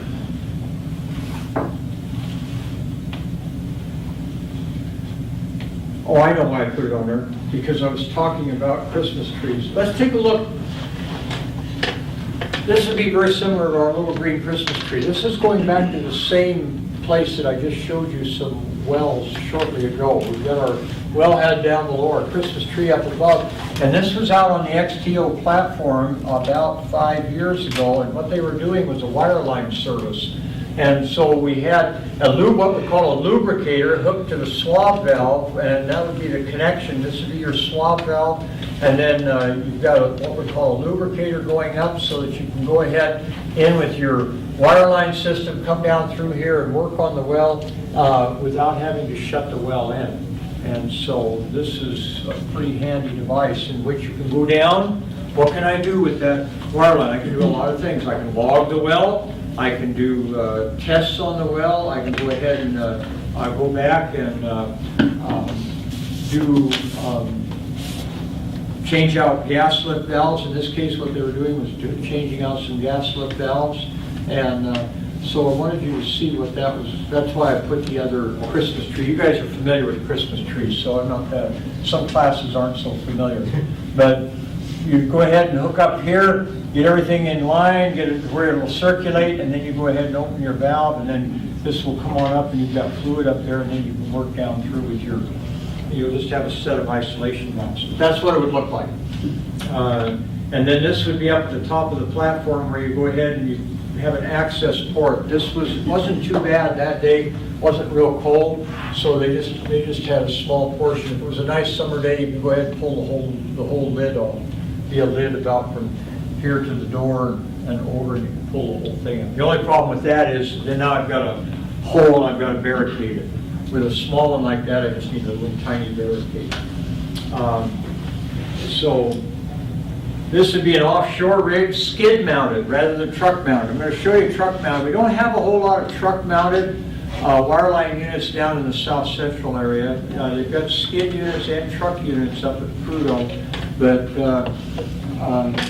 you use only skid mounted out on the platforms. And what you do is you load them on a boat, haul them out there, pick them up off the boat, bring them all the way up to the crane, drop them down on the top deck, set them where you're going to use them, and then go ahead and set them for your well and use them out there on the platform. When you're done, pull them off, bring them back down, set them on the boat. They have lost a few in bad weather down in the inlet, and that's an expensive loss, I will tell you, and it's a polluter too. These, you sit inside and you watch gauges that will tell you the depth, the pressure, what's going on with your well, what depth you are with your cabling. If you're doing a slick line or if you're doing a wire line where you're actually going down with some sort of a logging unit and you've got electrically connected, or if you're just doing a slick line going down to grab a valve or a tool or something like that. And very precise, because everything will be logged by foot and inches or by meters and centimeters and millimeters. And so that's how you know. If you look, I don't know if I have, this is just a drill, but if I had a log sheet, it would tell me precisely to the 1/10 of an inch exactly where my gas lift valves are at. So that I would know. I mean, I make fun of my friends who are in wirelining, but they would go down, then they'd hit their tool, or tool would kick over, drop down on it, and they'd know exactly what they're doing. They'd reach out, grab it, pull it, bring it right back up. They know when they bring it down, it's going to drop it right in the slot. So they can do that type of thing. Wireline pays pretty good. It's good work. It does require the ability to stay awake for long hours. You go on a job, a lot of times you don't sleep for 30, 36 hours. And you just continue to work. And being able to have good sense about it. This would be a wireline truck. This would be more of a remote type, especially if you're in the States where you're going out on a job and you're going to be out there for a while. You may be literally living out of this truck. And so your wireline unit's going to be in the back. You're going to be operating under all kinds of weather. You'll have a little office in it. And be a big heavy-duty rig. Anybody in here have a CDL? Commercial driver's license? Nobody has one. That you would need one if you were working and you were driving the truck on this, and that would be a big plus. Under C type, this would be a wireline unit. It's going to be cable guided going down, so that's what the, which you can't see. You've got the cable coming down for your wireline, but to go ahead and set that, you're going to have guide cables that will allow you to bring it on down. I'm not going to cover this so much, just to show you the difference in the view. This is actually working and servicing on well houses. This is up here, the process area in Campari. Shows you've got a heater, portable heater. MagTech has lots of portable heaters. Heater coming in, going ahead and warming things up so that you can begin to take it apart on a nice cold day. You've got a boom truck, and the nice thing about this is nice and light. It isn't always nice and light. If you are working on a nice day, this is a student. They were tearing this all apart. He's back up here. We're going to take a look at the inside in a minute.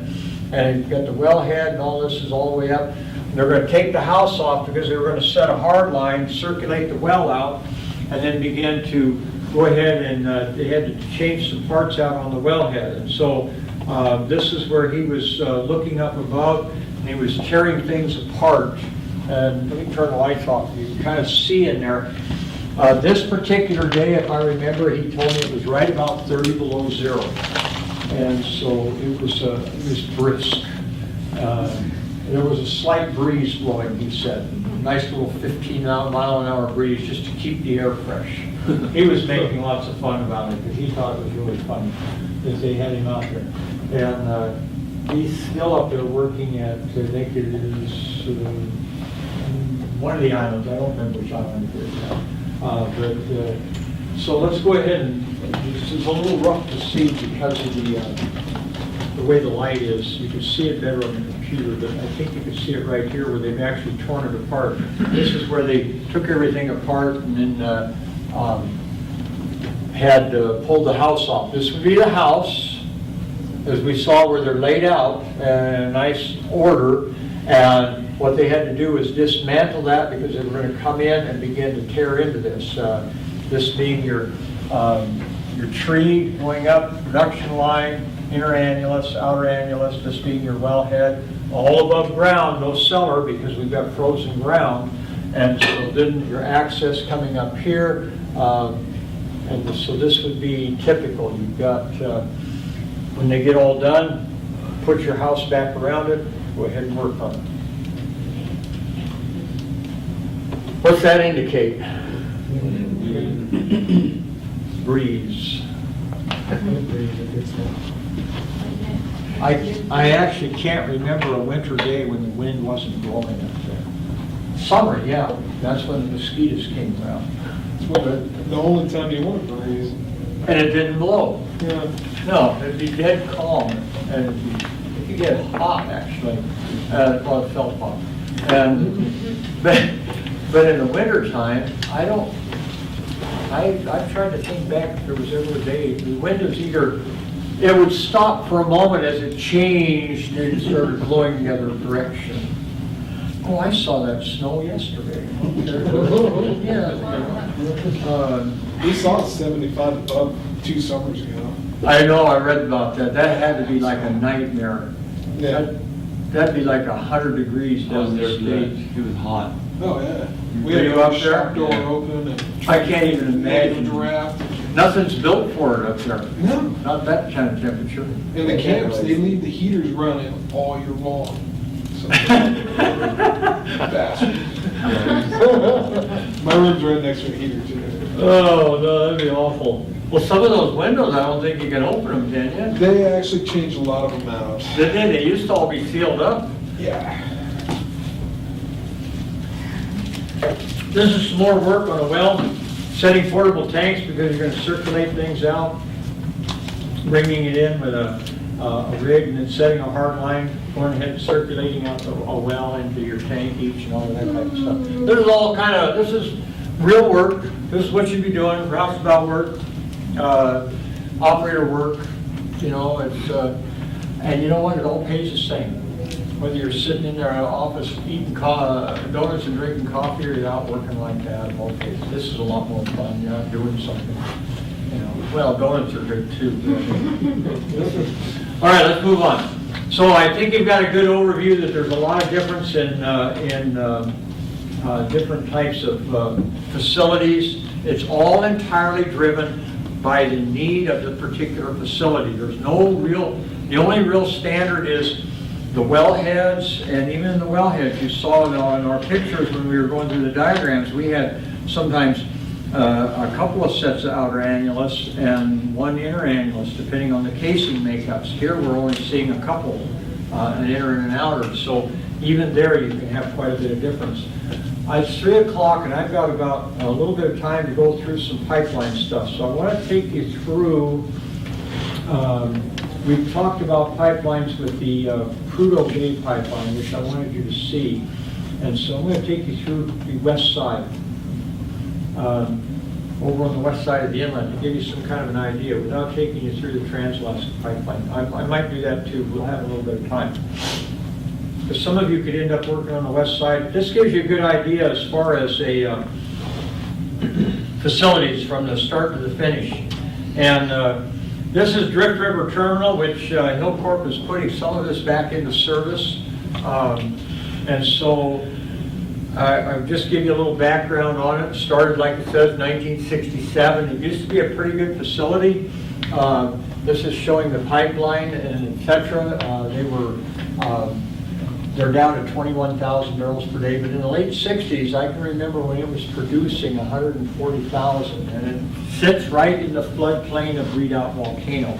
I think at the end of my slideshow, I'll show that. It is an extraordinary wetlands area for birds, and there's a lot of wildlife over there. And it is a little unnerving when you're at Drift River and you kind of step out where you can see, and Redoubt is just right there looking at you. I mean, it's a little strange, especially when it's steaming and you're over there. I've done quite a bit of contracting work over that way. The Anna, the Bruce, the Granite Point, and some other platforms all feed into the west side, and these were coming into the Granite Point tank form. This would be, if you were looking at the west side, you would have Drift River. This across this way over here would be where the Tesoro facility is, and then going up the inlet like this, and then this would be coming out, and then back up this way, this would be Anchorage up here. And so you'd have Drift River, and then you would have Trading Bay, and then you're going to have Granite Point.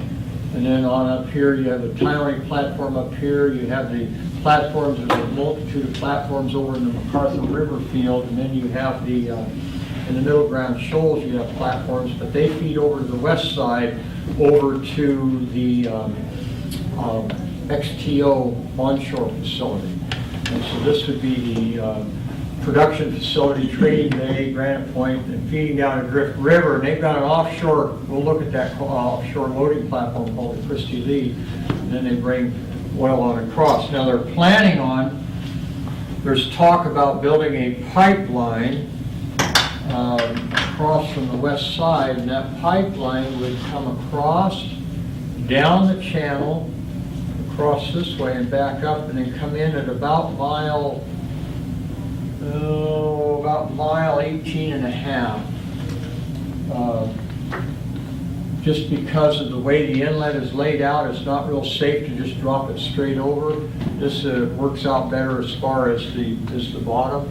And then we'd come on up this way and then meet up at Tesoro. Then that would eliminate the ship traffic that's coming back and forth. That's an expensive venture. Want to see what the oil is doing as far as production, but there's a lot of talk about doing that, especially if they go down into the Tuckasegee zone, another 5,000 feet down, begin producing oil. So Granite Point, the production facility is to remove water and any kind of solids from the crude, emulsions and things of that nature, anything that's going to create problems, especially water. And so you're cleaning up the oil and getting it ready to go ahead and ship to a refinery. And that's what this does. You take everything, all the production off the platforms, bring it in here, clean it up, And then you're going to send it through your LACT meters, L-A-C-T, leased automatic custody transfer meters. Okay, L-A-C-T.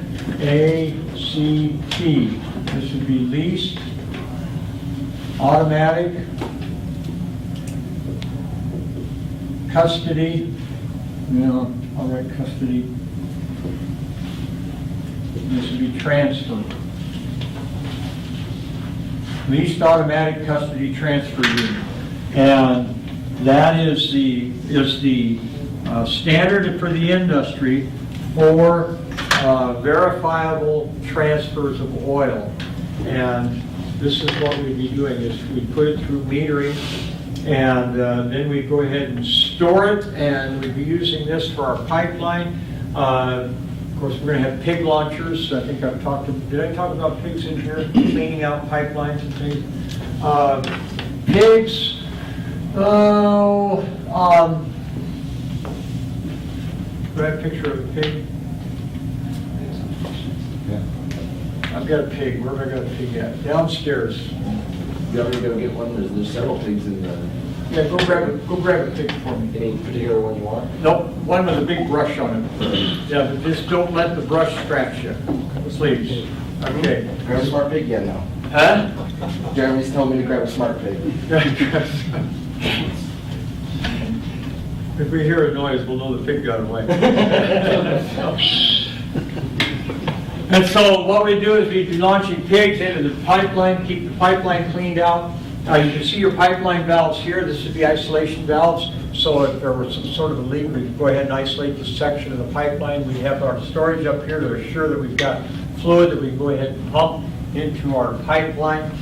And then this would be the pipeline right-of-way going down to Trading Bay. Now, this is on the west side, and so you'd be heading down the west side. That means that you would be coming from Granite Point on down this way, being on the west side, be coming down this way down to Trading Bay.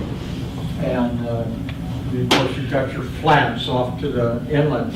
And then these would be, the Trading Bay would be bringing in oil from the southern half of the west side platforms, Gully, Grayling, King, Monopod, Steelhead. And then what we'd be doing is coming into the Trading Bay facility, which is by far the largest. This is a pig. Thank you very much. Some of you haven't seen pigs before? This is a pig. This is a very small pig. But this is what we call a brush pig. This is for cleaning the inside of the pipelines.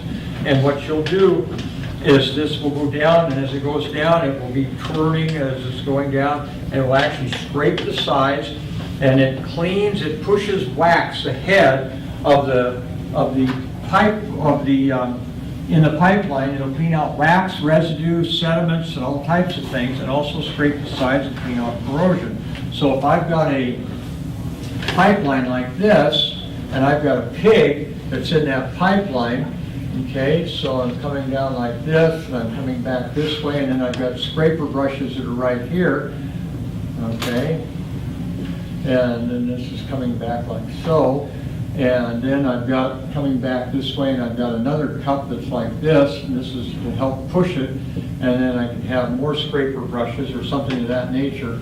Then what's going to take place is the oil's going to be flowing this way, and then I'm going to go ahead and I'm going to build up waxes, residue, drilling mud, and things of that nature that are laid down in this pipe will begin to be pushed ahead of this pig. And this will also scrape the sides so that any kind of corrosion and stuff will go ahead and get caught up in here.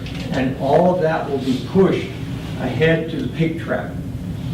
I go ahead and clean it out, and then I can pull all of that material out and keep my pipeline in good shape. If I keep my pipeline in good shape, then what it'll do is allow me to have an efficient flow without any restriction, no eddy currents and things of that nature, and I can actually have a very good, clean pipeline. Pipeline's plugged. We've got a plugged pipeline in the inlet.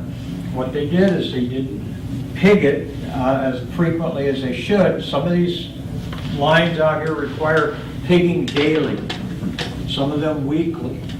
And what will take place is a number of things. If I build up in a low spot, I start building up water, and water will begin to, and then I start building material over that water, I can have a corrosion spot, and I will go ahead and I will actually develop a hole in my pipeline. If I have lots of wax buildup, like you see right here, then that wax will begin to build up. I will build up so much wax that when the pig comes through, it begins to pile the wax up in front of it, it will stop the pig because it builds up too much material. That's exactly what happened coming off the Dillon platform that was sending oil from the middle ground shoals for the Baker, both of the Shell platforms, which are now the XTO platforms, and the Dillon. They didn't bother to pig that line, and then when they finally realized that they hadn't pigged it, this is about the time I went to work out there in '75. They tried pigging it, and the pig hung up. When the pig hung up, then they tried to put a positive displacement pump on the back side to see if they could push through, which normally would work. But the problem was is they had built up so much wax that they could not push it all the way through, and by the time they tried the positive displacement pump to go ahead and pump it through, the water temperature that when this occurred was down around 32 degrees, and all that wax had set up nice and hard, and so they built up enough pressure that then they began to worry that they were going to burst the line. And so then what they did is they just went ahead and declared it abandoned, and it's still out there abandoned to this day. Now there's concerns that the line could go ahead and open up and begin to drain into the inlet, and which is a concern. And so, but the line, and there's often been talk about how a ship could go ahead and drag an anchor over this thing and rupture the line. That's a big concern. So, yeah, the pigs like this, what you do is in that pig trap that we were looking at, one back here. Henry, do they pig natural gas lines as well? Because Yes. it sure seemed like, well, I just noticed the other day, coming up K Beach, there by the K Beach gas fields, it looked like there was a big pig launcher right there next to the highway. Oh, absolutely, yeah, it sits right there along the road. Yeah, it caught my eye, and I'm like, okay, I know what the hell that is, but I wasn't sure what they... And what they'll pig them with is great big balls. Okay. They're not like this. They're a great big ball, and there's a good reason for pigging a gas line. We have moisture and hydrates in gas lines, and so what you do is you put a squeeze ball in there, and it goes along through the gas, and it pushes all the moisture ahead of it, and it's literally sponging out there. It's literally squeezing out that like a squeegee, only it's a big round ball, and it will clean that entire line out. So the gas lines out north, we used to do at least once a week.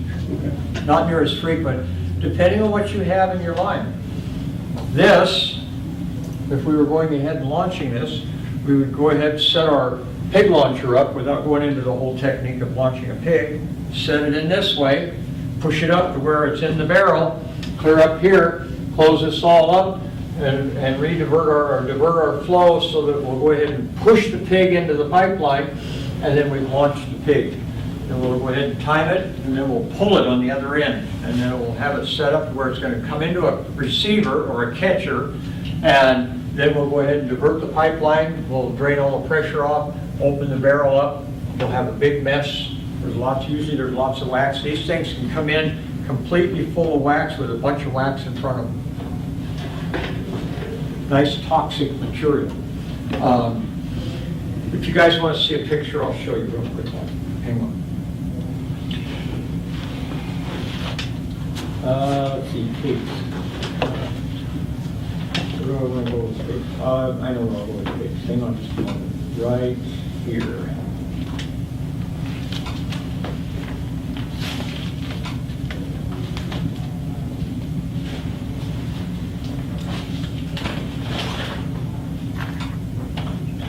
When here's in operations. Okay, you guys have seen pig traps. I have pig experts in here. In fact, they could tell you how to launch a pig, how to receive a pig, step by step.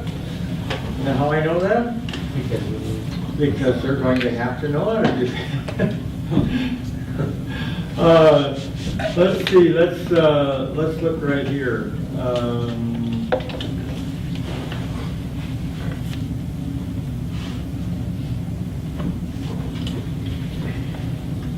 There's lots of different pigs. There's big scraper pig, other scraper pig, more scraper pigs. Just a second, in case you guys are curious. They save lots of money. This is one at Prudhoe Bay showing it's all beat up. That's a 48-inch pig. That thing would weigh somewhere around 200 or 300 pounds easily. These are back destroyers when you get into the big ones because they're not easy to lift, they're inconvenient, and they're misweighted. These are plug pigs like you'd see in gas lines. You can also use these for isolation pigs in between products in clear product lines. This is a smart pig. Smart pigs actually will read the corrosion in a line. They'll put it down and it'll magnetically go ahead and do send signals out. You can do ultrasonic leak tests. You can do flux loops and then go ahead and read your corrosion and see what kind of pits that you have in the line. And then you'll have a complete view of the interior of your line. And you'll send the smart pig down. The pig traps is what you'd be looking at. That's one of the similar picture what you just saw. These are some more pig traps on the other side. And then you've got your receivers. This is an XTO. Portable pig traps on the slope for going around and hooking them up to lines. And that's a very common thing. If you're on the pigging crew, this is what you'd be doing, going around setting up pigging. And so where I was going with this is launching a pig. Okay, this would just be an easy pig into a gas line. This would be pig launcher. This is receiving a smart pig. And then we've also got, I was going to show you actually receiving some really nasty pigs right here. This is where you're pulling it with the sludge and everything that comes out. This pig right here could look just like this one that you see right here. That's wax, the material that's in the line, and it mixes with grit and it makes a nasty product. It looks just like this. And so you want to be very wary when you go ahead and begin to do this because all of that sludge has a lot of bacteria in it. It's not healthy. H2S. Yeah, there's H2S. There's all kinds of bacteria. There's all kinds of product. There's all kinds of heavy metals from the formation. This also shows you some of that. This is inside a building doing the same thing. And so it gives you some kind of an idea. This is where they're pulling a smart pig. This is up at the, I don't recall. Now they have real nice pig catchers where you can keep everything in pretty good shape. And they pick water lines. This is actually a municipal water line. I'm not going to tell you what you find in water lines when you pig them. You don't want to know. So let's go back to where we were at. So pig launchers. Does that help on pigs? Give you a quick overview. We'll go into that in detail when you start getting into some of the other classes. Like Tyler and Matt know and Brad know, they've got to know the actual steps and the whole works, either launching or receiving. So, pipeline to Prudhoe Bay, or not to Prudhoe, to Drift River, and then on the west side, you get into their pump manifolds, and the pumps can be enormous. I'll show you that as we go. This is with the Osprey platform. After they had tied in, this is just just about 10 years ago. And then when you're running LAC units, you'll also have a sampler. You're not only metering the material, but you're sampling it to see what kind of material you're passing through. This is on down to Drift River. You get to Drift River, some of the pipeline facts. This has changed some, so I'm not going to center on that too much. Pigging, the pig pictures, I forgot that I had those in there. Metering building. And so we have Drift River storage. Take a good look at this. I think I have some of the volcano pictures because this has all changed. This is pre-volcano, okay? This is looking from the tank field on down to the facilities. The housing is down in here. This is out in the inlet. This is over where we're at, right over here, to give you some perspective of what you're looking at. This is the Christie Lee platform. This is back in '09 when Redoubt was smoking a lot. And the Christie Lee platform is an offshore platform. It's about it's a good quarter of a mile offshore, if not more like a third of a mile. This is after the volcano. Those dikes were 25 feet high. And what happened was the volcano came down with this enormous amount of material, covered the floodplain, and this now is a sunken trench. The dikes being 25 feet high, it just got high enough, it was just starting to spill over. This was an area that broke through, but then they were able to get it plugged.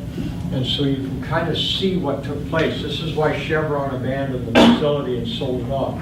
This is their 1,300 horse driver for their turbine. They've got a great big huge Bingham pump. Bingham pump stands about like this, big enormous thing with a 30-inch suction. And so then you go ahead and load. You can see the Christie Lake platform. If you look really, really, really careful, you can see it sitting clear out here. It has no connection to shore. And so the only access that you have for getting out there is by helicopter. Or you could go out by crew boat, I guess, but that would be tough because it's very shallow coming into that area. And this is looking at it from a distance. And it's one of only, at this time, it was one of only two of this type back in '09 and going clear back in the 1960s. And it had a capacity of 30,000 barrels per hour it could load at. This is tying it up and then getting ready to load. You've got your, some of you have never been on a marine terminal, so you're going to go ahead. It takes quite a bit to tie a ship up. You've got to put on breasting lines, stern lines, bow lines, and all kinds of things. And that requires you launching a line across and then pulling another line back and then pulling another line this way so that you can go ahead and tie these things up. Then you'll hook them to a pelican hook. And that pelican hook is such that you can trip it even if it's under strain, because otherwise you wouldn't be able to trip it.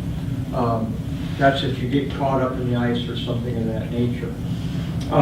This is looking from up above, in which you've got your fittings going down. They don't use hoses over on the west side. They use hoses at Tesoro. And pumping doesn't take all that long. And that is the end of the pipeline section. Let's take a look at a little bit more pipeline, and then I'll let you guys go. So when we're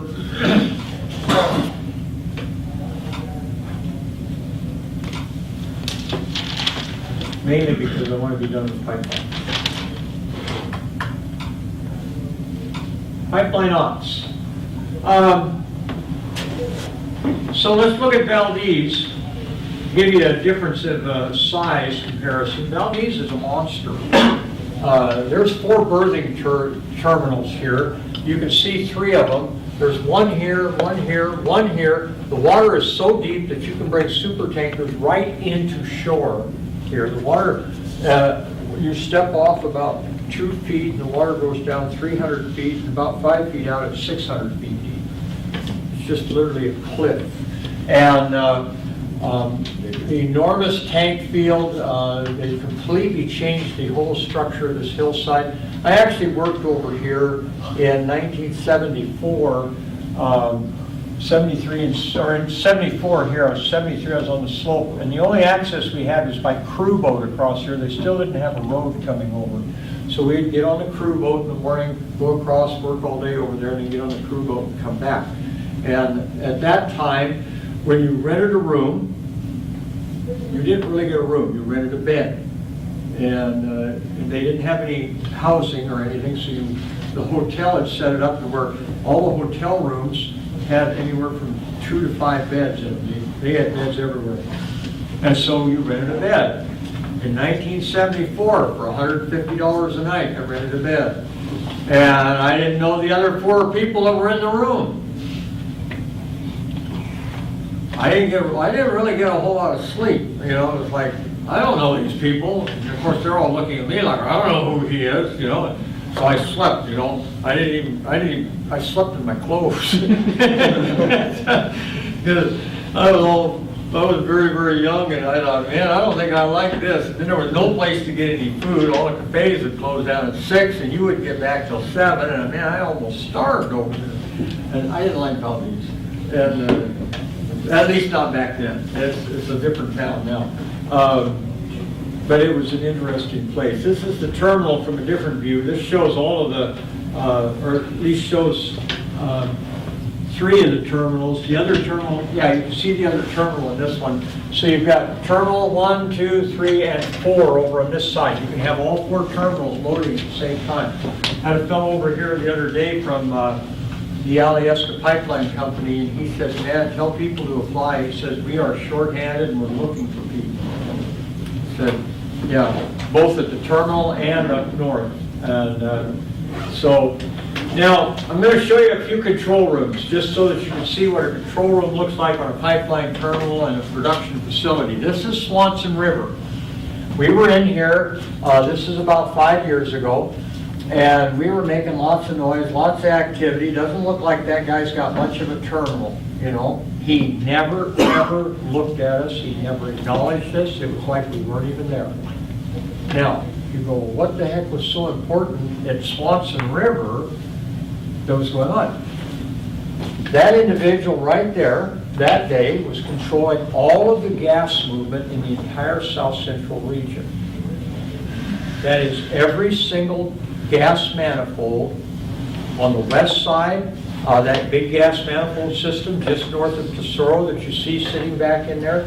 All of the gas that was being produced, all of the gas that was going into a variety of pipelines in all directions, and then eventually going up to Anchorage and down to Kenai and wherever it was coming from, wherever it was going. This was the guy that was in charge. He never once looked at us. He picked up the phone, he'd talk, he'd make movements, he'd talk, he'd make movements, he'd talk, he'd make movements. He was doing this, he was watching that, he was looking over here, he was looking here, looking here. He was one busy individual. It was intense. So I was watching, I thought, oh my goodness, I don't think I'd like his job, you know, because he had to guarantee that all the pipelines had what? They all had gas, but they not only had gas, but they had gas at a certain pressure, so you don't end up with a void or a sag in the line. And so he was a busy fellow. This is a Kuparik. This fellow here used to work at the LNG plant, went on up north. He's since retired now, but this gives you an idea of what the Kuparik production facility looks like. And you can see they've actually got vessels that will show you what's going on with water and oil and gas and different things like that. And this is a pretty impressive control room. At least it is until you see the Alpine control room. And Alpine is a whole different different situation. Now Jack has insisted on putting music to this one, so I'm going to go ahead and let this play for you. Just a second. They encountered a problem. We'll just play it again. No, Jack, it doesn't want to play. How come it doesn't want to play? It plays at my house. Bummer. Does it have a different player Yeah. other than Windows? Try to open with something completely different. What would I open it with? Just go and click open with and see if there's a different program on there. Windows QuickTime Player? QuickTime would probably work. Well, let's try QuickTime. I need you to see this. I want you to see the... It'll take a minute. It'll come with much there. There we go. All right, maybe it'll even play. There's over 30 screens and it doesn't count what's in the back. Display. Oh, where's the music at, Jack? I don't know. 1 second. Oh, that must be on a different one. Hang It on, I'll could be. find it. You guys need to see it. Display. Huh? That's all he said, was display. Yeah, there's 33 screens plus. Okay, well, just a minute. I'm not done yet. I'm going to find it for you. I know where it's at. And Anyway, then I'll let you go. You watch the film. If you stay until you see the film, then I'll let you go. Hang on. I know, I remember where it's at now. This will make my day. Okay, hang on just a second. How big is your flash drive? I think it's up here. Okay, board operations. Just a minute. All right, not that one, it is, just a minute, we'll close this out, we'll close this out, we'll open this, and we'll go to right. Controller. Here, this is Jack's doing right here. This is Alpine. They play weird music up there. I think the name of that's called Circus. I used to work with these guys at Agrium. And after you guys left, they brought out the computers, and watching movies. Every couple minutes, you'll like make a move. They insisted they were hard at work that day. All right, I will let you guys go. Don't forget the homework that's up there, and I will be updating everything this weekend, and we will be starting into emulsion. I'm going to go ahead and open that up and put the homework on early, but I'm going to be going through the emulsion section next Thursday, and probably some other stuff.